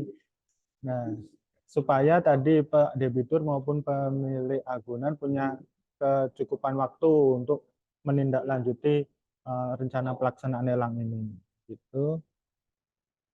Apakah lelang dapat dibatalkan apabila surat pemberitahuan lelang yang telah dikirimkan sebelumnya melalui kantor pos kemudian dikembalikan kepada bank oleh kantor pos dari Bank Indeks? Ini yang membatalkan kalau dari pemohon lelang ya silahkan aja. Jadi pemohon lelang berhak untuk mengajukan permohonan pembatalan lelang. Ya tadi konsekuensinya dengan membayar biaya lelang batal, dengan membuat surat permohonan pembatalan lelang dan disampaikan ke pejabat lelang sebelum pelaksanaan lelang. Ya, ini mungkin saya tambahkan. Silakan Pak. ya apabila ini dikembalikan oleh kantor pos ya, berarti alamatnya tidak lengkap ya alat pengirimannya. Sebaiknya diusahakan untuk tetap dikirimkan ya, Pak, dari Bank Indeks ya Pak Alex ya, tetap dikirimkan. Bisa melalui tetap dengan mekanisme pengiriman melalui pos tercatat, atau bisa dikirimkan sendiri ya. Kalau tidak terkirim itu ya artinya pihak bank harus berupaya ya untuk menyampaikan ini ke para debiturnya. Sampaikan langsung Ya, Pak ya. disampaikan langsung. Nanti buktinya apa ya, tanda terima kepada penghuni atau ke debitur atau keluarga dari debitur. Apabila memang tidak berkenan untuk melakukan tanda tangan di tanda terima, bisa diganti dengan apa Pak? Diusahakan disampaikan ke apa namanya, ke orang yang masih ada sangkutnya dengan objek lelang, bisa debitur, bisa keluarganya, uh, atau kemudian penghuni rumah ya, penghuni objek lelang. Begitu ya Bapak Ibu. Pak Febri izin bicara boleh Intinya Pak? diupayakan maksimal atas surat pemberitahuan itu bisa dibuktikan bahwa telah terkirim kepada debitur atau pihak yang terkait dengan debitur. Lanjut. Izin bertanya Bapak, bagaimana cara pengajuan lelang untuk agunan yang atas nama orang tua debitur yang sudah meninggal dan debitur juga sudah meninggal, namun ahli waris sudah dewasa semua. Bagaimana ini Pak Febri?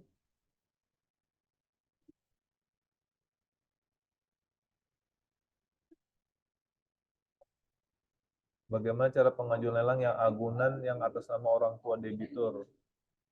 Silakan konsultasi ke KPKNL Pak ya, kalau apa namanya, jika debitur sudah meninggal dunia, ini atas nama siapa ini? Orang tua debitur.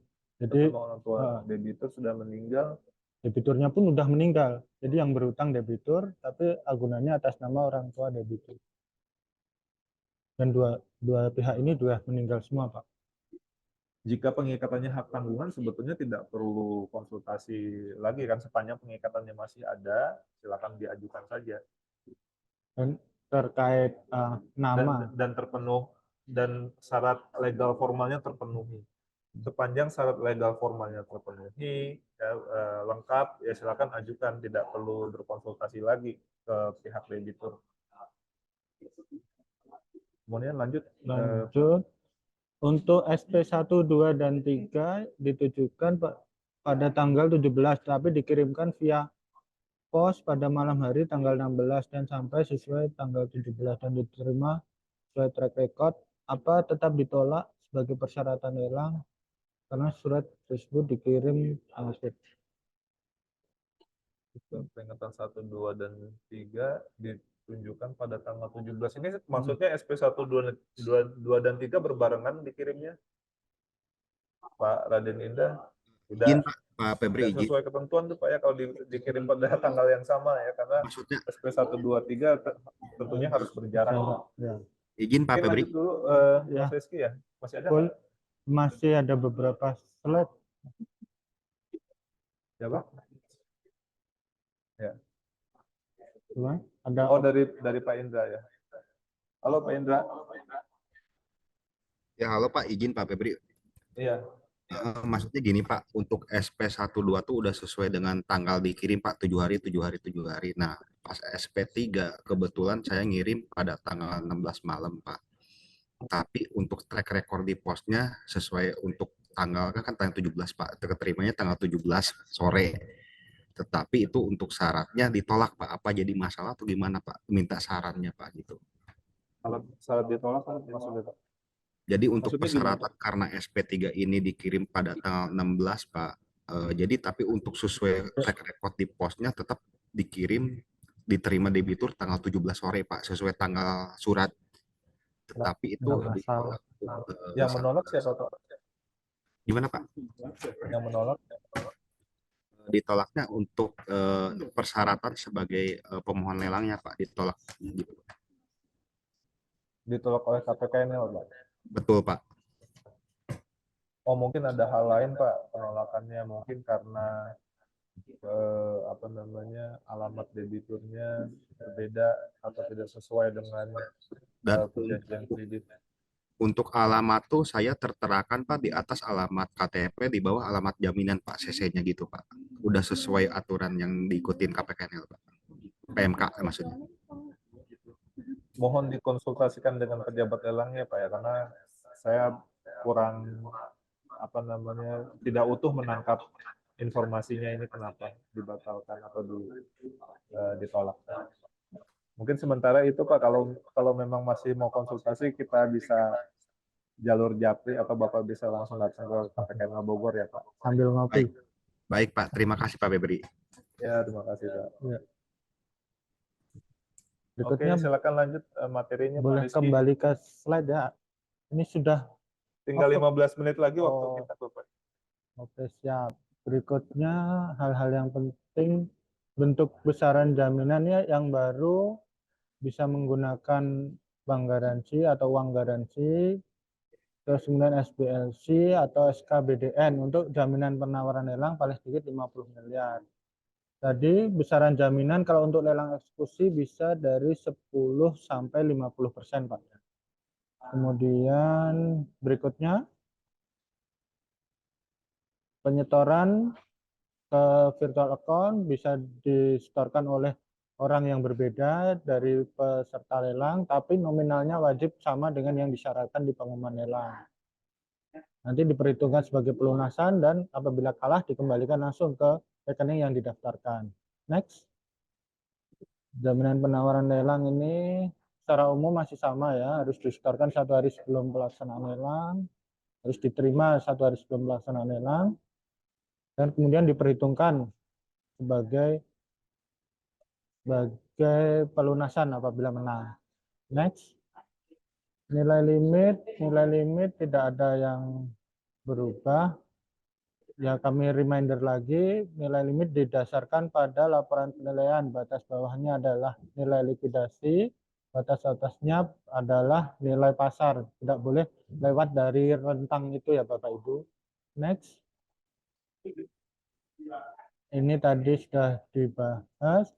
Dan untuk lelang eksekusi pasal 6 UUHT, lelang jaminan fidusia, gade maupun pilot, dengan nilai limit paling sedikit 10 miliar wajib menggunakan appraisal atau penilaian independen sebagai dasar penentuan nilai limitnya.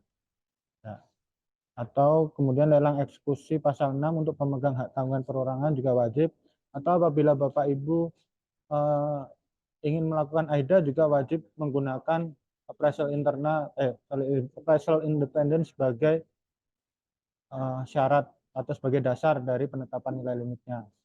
Lanjut, Kak. Pengumuman lelang ini tadi sudah dibahas, tidak ada yang baru tadi surat kabar elektronik yang boleh. Namun kami masih menunggu petunjuk teknis lebih lanjut terkait penggunaan surat kabar elektronik. Berikutnya, pengumuman lelang untuk barang bergerak nggak ada ya. Kecuali untuk barang bergerak. Barang bergerak sampai dengan 200 juta sekarang dapat menggunakan lebaran atau penayangan pada situs web. Tapi untuk kewajiban unggah pengumuman masih wajib ya Bapak Ibu. Jadi kalau walaupun sudah ada pengumumannya melalui koran, tetap korannya harus diunggah melalui website portallelang.id. Berikutnya Kak. Pengecualian ketentuan pengumuman, lanjut. Penawaran lelang ini kalau untuk eksekusi masih semua harus menggunakan penawaran secara open bidding. Tadi sudah kami jelaskan sebelumnya. Berikutnya, nah lelang melalui aplikasi lelang. Dan di sini open bidding harus digunakan untuk lelang wajib. Lelang wajib itu baik lelang eksekusi maupun non eksekusi. Namun untuk pasal 6 Undang-Undang Hak Tanggungan ini maupun lelang eksekusi fidusia itu masuk ke kategori lelang eksekusi. Jadi wajib menggunakan mekanisme open bidding. Selanjutnya Kak, Penetapan pembeli masih sama, pembayaran penyetoran ini sudah dibahas Pak Febri. Berikutnya bea lelang. Untuk bea lelang masih tidak ada perubahan Pak. Bapak Ibu masih menggunakan PP PNBP, untuk saat ini menggunakan PP 62 tahun 2020. Masih tarifnya tetap. Berikutnya risalah lelang. Risalah lelang di sini bagian-bagiannya kepala, badan, kaki tetap. Nah, ini untuk bea materai Bapak Ibu dengan PMK 122 ini dimungkinkan juga untuk menggunakan e-materai atau materai elektronik apabila nanti sudah terkoneksi dengan peruri. Nah, begitu. Lanjut. Dan turunan risalah lelang pun nanti apabila aplikasi lelang versi 2 ini sudah jadi, bisa langsung Bapak Ibu unduh dengan tentunya tetap mencantumkan e-materai. Di sini penambahan fitur dan digitalisasi portal lelang ini yang sebentar lagi akan kita nikmati bersama. Sebentarnya kapan? Nah, tunggu kejutannya Bapak Ibu. Nah, ini kita share dulu apa-apa saja yang bisa kita dapatkan nanti, yaitu pertama fitur manajemen user. Ini jadi nanti pimpinan Bapak Ibu secara nasional dapat mengetahui progres lelang di cabang-cabangnya di seluruh Indonesia nanti, karena kami menggunakan satu user terpusat kemudian dengan beberapa user pengguna teknis di lapangan seperti itu. Jadi nanti terkait datanya bisa ditarik jadi satu kesatuan. Berikutnya fitur registrasi user untuk WNA untuk memperluas pasar dan harapannya untuk meningkatkan daya laku. Kemudian fitur super search atau pencarian maksimal, kemudian fitur lot lelang jadwal terdekat. Nah, ini untuk meningkatkan daya tarik lelang aja Bapak Ibu. Kemudian lelang produk trending, lelang produk sejenis. Nah, seperti kita lihat di marketplace kan ada tuh, kalau kita misalnya lihat sesuatu terus kita ada produk yang disarankan. Nah, seperti itu nanti kedepannya lelang versi 2 ini akan mengadopsi sistem yang sejenis seperti itu. Kemudian lelang dapat membagikan ke sosial media secara lebih gampang. Tadi seperti yang Pak Febri sampaikan, bisa tiba-tiba langsung dibagi ke WA, ke Facebook, kemana dengan lebih gampang. Ini tujuannya tadi untuk meningkatkan daya laku lelang atau pengembalian kewajiban dari debitur. Kemudian fitur lelang live, generate dokumen penetapan lelang. Jadi penetapan lelang nanti kalau saat ini masih kami buat secara manual, nanti dengan adanya aplikasi versi 2 dapat langsung dibuat di aplikasi tersebut. Jadi ini sifatnya super app Bapak Ibu. Jadi dari awal sampai akhir pelaksanaan lelang sudah terakomodir oleh lelang versi 2 ini yang akan kita nikmati sebentar lagi. Kemudian verifikasi rekening peserta lelang. Ini mungkin Bapak Ibu sempat dapat komplain terkait rekening peserta lelang uang jaminannya tidak segera kembali. Ini karena kadang ada peserta lelang yang salah memasukkan nomor rekening atau nama, kadang tidak mencantumkan gelar pada pengisian nomor rekening itu, maka uang jaminan tidak dapat kembali secara otomatis. Berikutnya generate profil dari BKPM, Dukcapil atau Siman, ini untuk lebih keandalan data. Jadi kami melakukan pertukaran data dengan beberapa instansi untuk menjamin keandalan data di aplikasi lelang itu. Lanjut Bapak Ibu, digitalisasi dokumen permohonan lelang. Nah, semua nanti ke depannya lelang akan berupa dokumen elektronik. Tracking permohonan lelang. Nah, ini kalau khusus di KPKN Bogor, kami sudah menerapkan tracking permohonan lelang. Ini Bapak Ibu yang melalui Cafe Boba, di situ Bapak Ibu untuk user atau pengguna yang sudah terdaftar, Bapak Ibu dapat mengontrol ini permohonan lelangnya sudah sampai tahap apa, verifikatornya siapa, pejabat lelangnya siapa, nah, supaya koordinasinya lebih mudah di situ semua sudah bisa. Namun dengan aplikasi versi 2 yang berlaku nasional ini, fitur tersebut akan lebih ditingkatkan lagi, lebih diperluas lagi penggunaannya. penambahan fitur, kemudian pada saat pelaksanaan lelang ada penambahan fitur untuk fungsi security fitur open bidding. Nah, ini untuk penggunaan PIN. Kemudian ada peningkatan fungsi security fitur closed bidding menggunakan password, fitur lelang live, dan penerapan digital signature. Ini tujuannya apa Bapak Ibu, supaya tidak ada lagi alasan-alasan, itu saya salah nawar nih, bisa nggak saya batalkan. Karena pada saat lelang sudah menggunakan mekanisme open bidding ini, penawaran tidak dapat dibatalkan Bapak Ibu. Namun pada saat memasukkan penawaran lelang itu sudah kami filter beberapa kali apakah Bapak Ibu setuju mengajukan penawaran lelang dengan nominal sekian. Kalau setuju nanti maka harus menggunakan PIN. Jadi memang benar-benar nominal yang diajukan ini benar-benar dari Bapak Ibu. Jadi Bapak Ibu bertanggung jawab untuk nominal yang diajukan. Kemudian yang lain, UI, user interface atau user experience lebih menarik dan user friendly. Pelaksanaan lelang bisa diakses melalui Android dan iOS. Nah, ini biar lebih menjangkau generasi milenial, maka lelang ini juga akan tersedia pada platform Android maupun iOS. Kemudian pasca lelang, penambahan fitur, simplifikasi, dan digitalisasi. Fitur otomasi pelunasan, kemudian kwitansi digital, permohonan dan tracking kutipan risalah lelang, fitur monef dan review oleh superintendent, fitur otomasi pembuatan minut, fitur laporan realisasi lelang dengan e-reporting, terakhir penerapan e-materai dan digital signature. Lanjut, untuk penerapan e-materai dan digital signature, nanti pada aplikasi versi 2 ini kami bekerja sama dengan Peruri maupun BSSN Bapak Ibu. Jadi nanti apabila V2 ini sudah launching, ya maka ya sudah, kita sudah jauh berbeda dengan pelaksanaan yang konvensional sekarang ini. Jauh lebih cepat, jauh lebih ringkas, jauh lebih aman, dan juga harapannya ya untuk kita semua dapat lebih baik lagi. Baik, ini terkait interkoneksi lelang, ada yang mau ditambahkan Pak Febri mungkin? Saya kira cukup ya interkoneksi lelang. Kalau dilihat dari sini, di aplikasi sebelumnya interkoneksinya hanya ke sistem perbankan, Dukcapil, dan pajak. Kemudian dengan DJA untuk sistem pembayaran atau kode billing. Nah, sedangkan di aplikasi yang terbaru ini akan ada penambahan dengan interkoneksi dengan sistem Peruri untuk penerapan e-electronic materai. Nah, karena kepesertaan lelang itu nanti beragam, jadi syarat untuk menjadi peserta lelang tidak hanya dengan menggunakan NIK, bisa dengan menggunakan pasport dan nomor induk berusaha.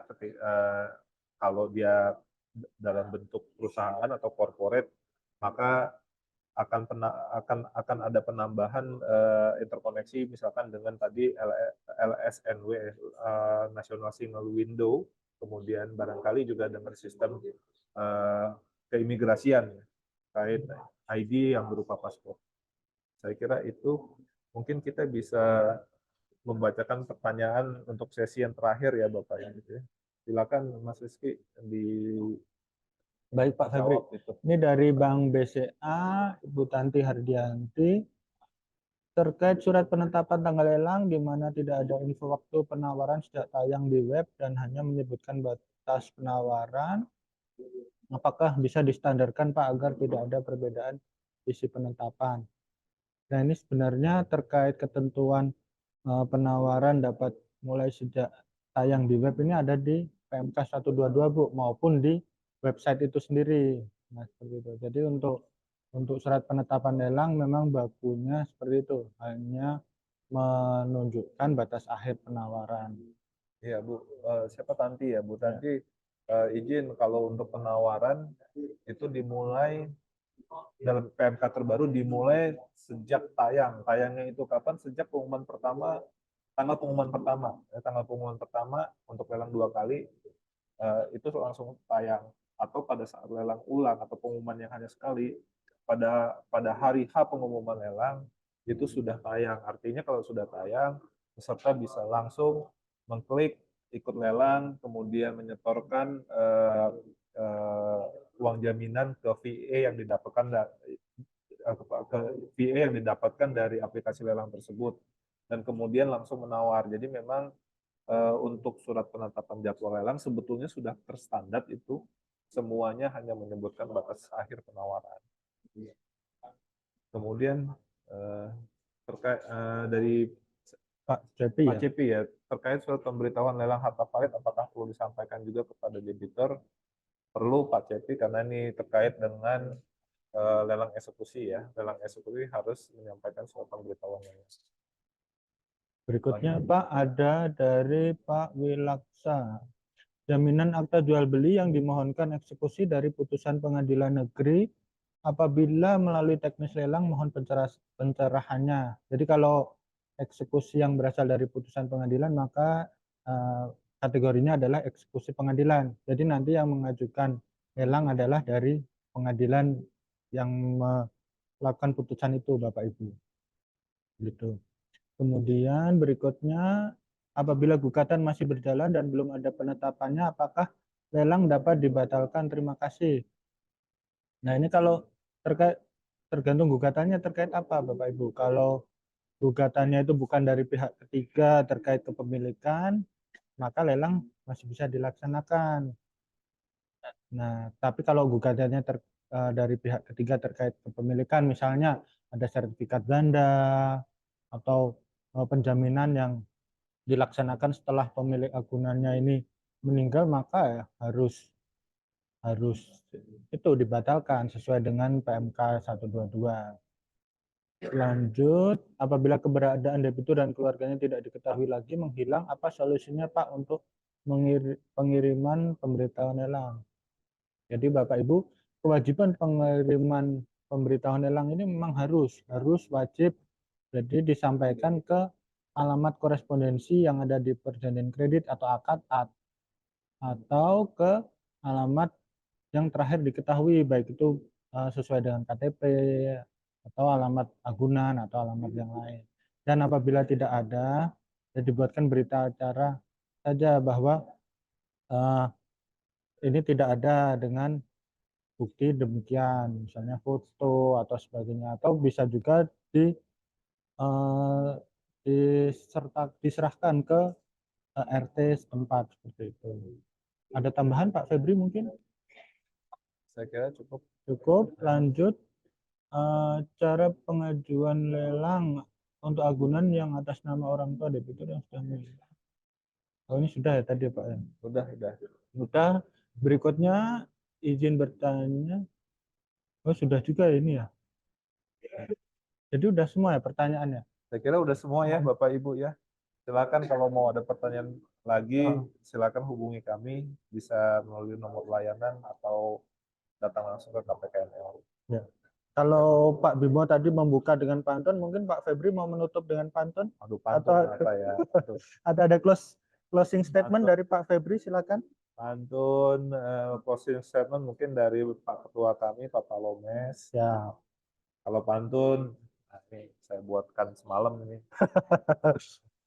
Persiapannya maksimal ya Pak. Jalan-jalan ke Pasar Cariu. Cakep. Di sana mampir ke toko baju. Bapak Ibu mari taati norma PMK baru agar lelang kita semakin maju. Cakep. Mas Rizky. Aduh, saya apa ya? Bogor kota hujan, Jakarta kolaborasi. Cukup sekian kami ucapkan terima kasih. Assalamualaikum warahmatullahi wabarakatuh. Kami kembalikan ke MC Kak Tisha, silahkan. Oke, luar biasa sekali ya Bapak Ibu. Pemaparan dari Bapak Febri dan juga Bapak Rizky mengulas tuntas PMK tentang petunjuk pelaksanaan lelang. Kalau kata Gen Z nih, isi obrolannya tuh daging semua.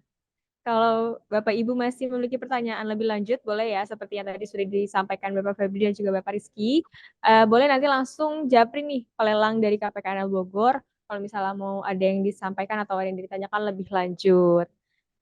Oke, baik. Sebelum saya tutup, marilah kita dengarkan closing statement dari pelelang ahli media Bapak Palomes. Kepada Bapak Palomes, dipersilakan. Baik, terima kasih. Terima kasih Bapak Ibu, teman-teman pemohon lelang dari perbankan dan juga dari Balai Lelang atas partisipasinya dalam kegiatan ngopi ngobrol pintar kali ini tentang PMK 122 dan juga aplikasi lelang yang baru. Kurang lebihnya kami mohon maaf dan terima kasih juga untuk Pak Febri dan Pak Rizky yang sudah menyajikan, memaparkan. Nanti jika ada pertanyaan lebih lanjut, nanti kita bisa menggunakan media WA grup kita dan juga bisa berkomunikasi langsung dengan teman-teman lelang yang lain. Mungkin itu aja Mbak Tisa dari saya. Terima kasih Bapak Ibu semua. Terima kasih. Selamat siang. Selamat siang, terima kasih banyak Bapak Palomes. Bapak Ibu tidak terasa ya, sudah 2 jam nih berlalu, maka harus berakhir juga perjumpaan kita. Terima kasih banyak kepada narasumber, Bapak Rizky dan juga Bapak Febri, dan juga terima kasih sebesar-besarnya kepada Bapak Ibu stakeholder KPKNL Bogor yang telah dengan sangat antusias nih mengikuti acara ngopi lelang dari pagi hingga siang hari ini. Sebelum saya tutup, izinkan saya untuk mengingatkan kembali kepada Bapak Ibu agar mengisi presensi dan juga evaluasi pada link Ngopi Lelang yang sudah dibagikan linknya melalui kolom chat Zoom. Saya mewakili seluruh panitia, mohon maaf apabila ada kesalahan selama penyelenggaraan acara. Terima kasih. Wassalamualaikum warahmatullahi wabarakatuh. Selamat beraktivitas kembali Bapak Ibu.